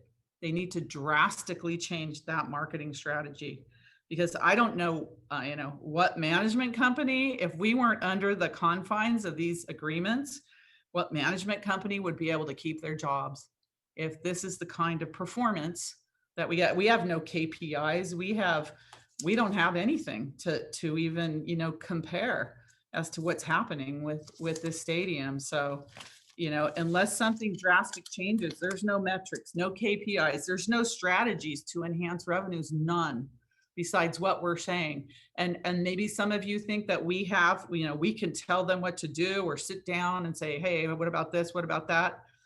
I think it's, important for us to bring this management agreement back, because there are a lot of things we can, give input on and other things, but again, here's my direction. Don't book money losing events, book money making events, and stop bad mouthing our stadium out in the press for the things that you say we have done. I'm actually really proud of our city that our executive director brought in our community development department, our police department, our fire department, to say, hey, how professional are they? We follow the laws. We are concerned about public safety. That's first and foremost. That's the last thing in the world we want is a catastrophe at the stadium. Talk about a bad reputation. We want to make sure when people come to Levi Stadium, they know they can be in Santa Clara. They're safe. They're protected. They can, come and enjoy an event at Levi Stadium. We do not want to cut corners. We're not going to cut corners. But to put out a narrative that we're so bureaucratic that nobody wants to book here, well, tell me why Justin Bieber was the highest, grossing ticket sales of the United States, or the two was it BTS concerts? I would have gone to those too. I think they're great. So I'm just saying there's so much potential here, but stop booking money losing events. That's those are my comments. Okay, Councilmember Park. Yeah, so I hear what you're saying, and I unfortunately think that a lot of the thinking is one-dimensional, not even two-dimensional thinking. With all due respect, I think that almost every stadium authority meeting that I've been to is negative marketing for the stadium. I also think that it's kind of foolish to say stop booking money-losing events. It's kind of like telling a stockbroker, don't buy stocks that are going to lose me money. I think that in a lot of cases, even money-losing events make money for somebody. If they were purely money-losing events, I think that they would go out of business, or they would no longer have those events in a relatively short order. It is also possible that some of the events are not intended to make money, but are intended to support the people who support the stadium. For example, I could see that if there are only 8 to 10 NFL games per year, that we would try to book other types of football games to draw the people who love football, who perhaps purchase SBLs, who perhaps want to see additional football games to come to support the fans, even though it may not be the best event in terms of money, but if it causes the fans, if losing, a couple $1 million a year or a couple $100,000 a year causes them to spend millions, many more millions of dollars to buy SBL, then I think that's well worth it. I think we need to have a little bit of confidence in basically a money-making monster. I mean, we heard in a report yesterday that the 49ers have made a lot of money when a lot of other places, including the city itself, is losing money. And at some point, we need to learn why that happens, not necessarily impose our views on how, somebody, we need to play on their strengths. And at some point, I think that having a good relationship and understanding that we also do not know, all there is to know about managing a stadium. I think that Deb was absolutely correct, which is, there are lots of people who have something to learn here. And instead of fighting over the faults and the areas that we see that are wrong, if we could simply learn from the things that we are doing right and, build the relationships that make us money and have a, sounds bad, sounds like a team building exercise, but we look for the win-win situations, which I don't hear in these meetings that often. And, you know, I do take a little bit of, I have to laugh that I think a lot of the bad marketing comes from what people hear in the press and what people hear from this meeting. And at some point, I would like to help stop that. Thank you. Thank you. For me, I think the numbers speak volumes. I don't think you can drown that out. Now, City Executive Director, are you satisfied with our input for the 20th? Absolutely. We can, I'm hoping they're watching and we can meet with them soon and prepare for the 23rd. Thank you. Thank you. We're going to take a 15-minute break because we've been going for 3.5 hours. I haven't given anyone down here a break. So 5, 10, 15, 7:40. Council, if you would mind being back at 7:40. All right. Thank you.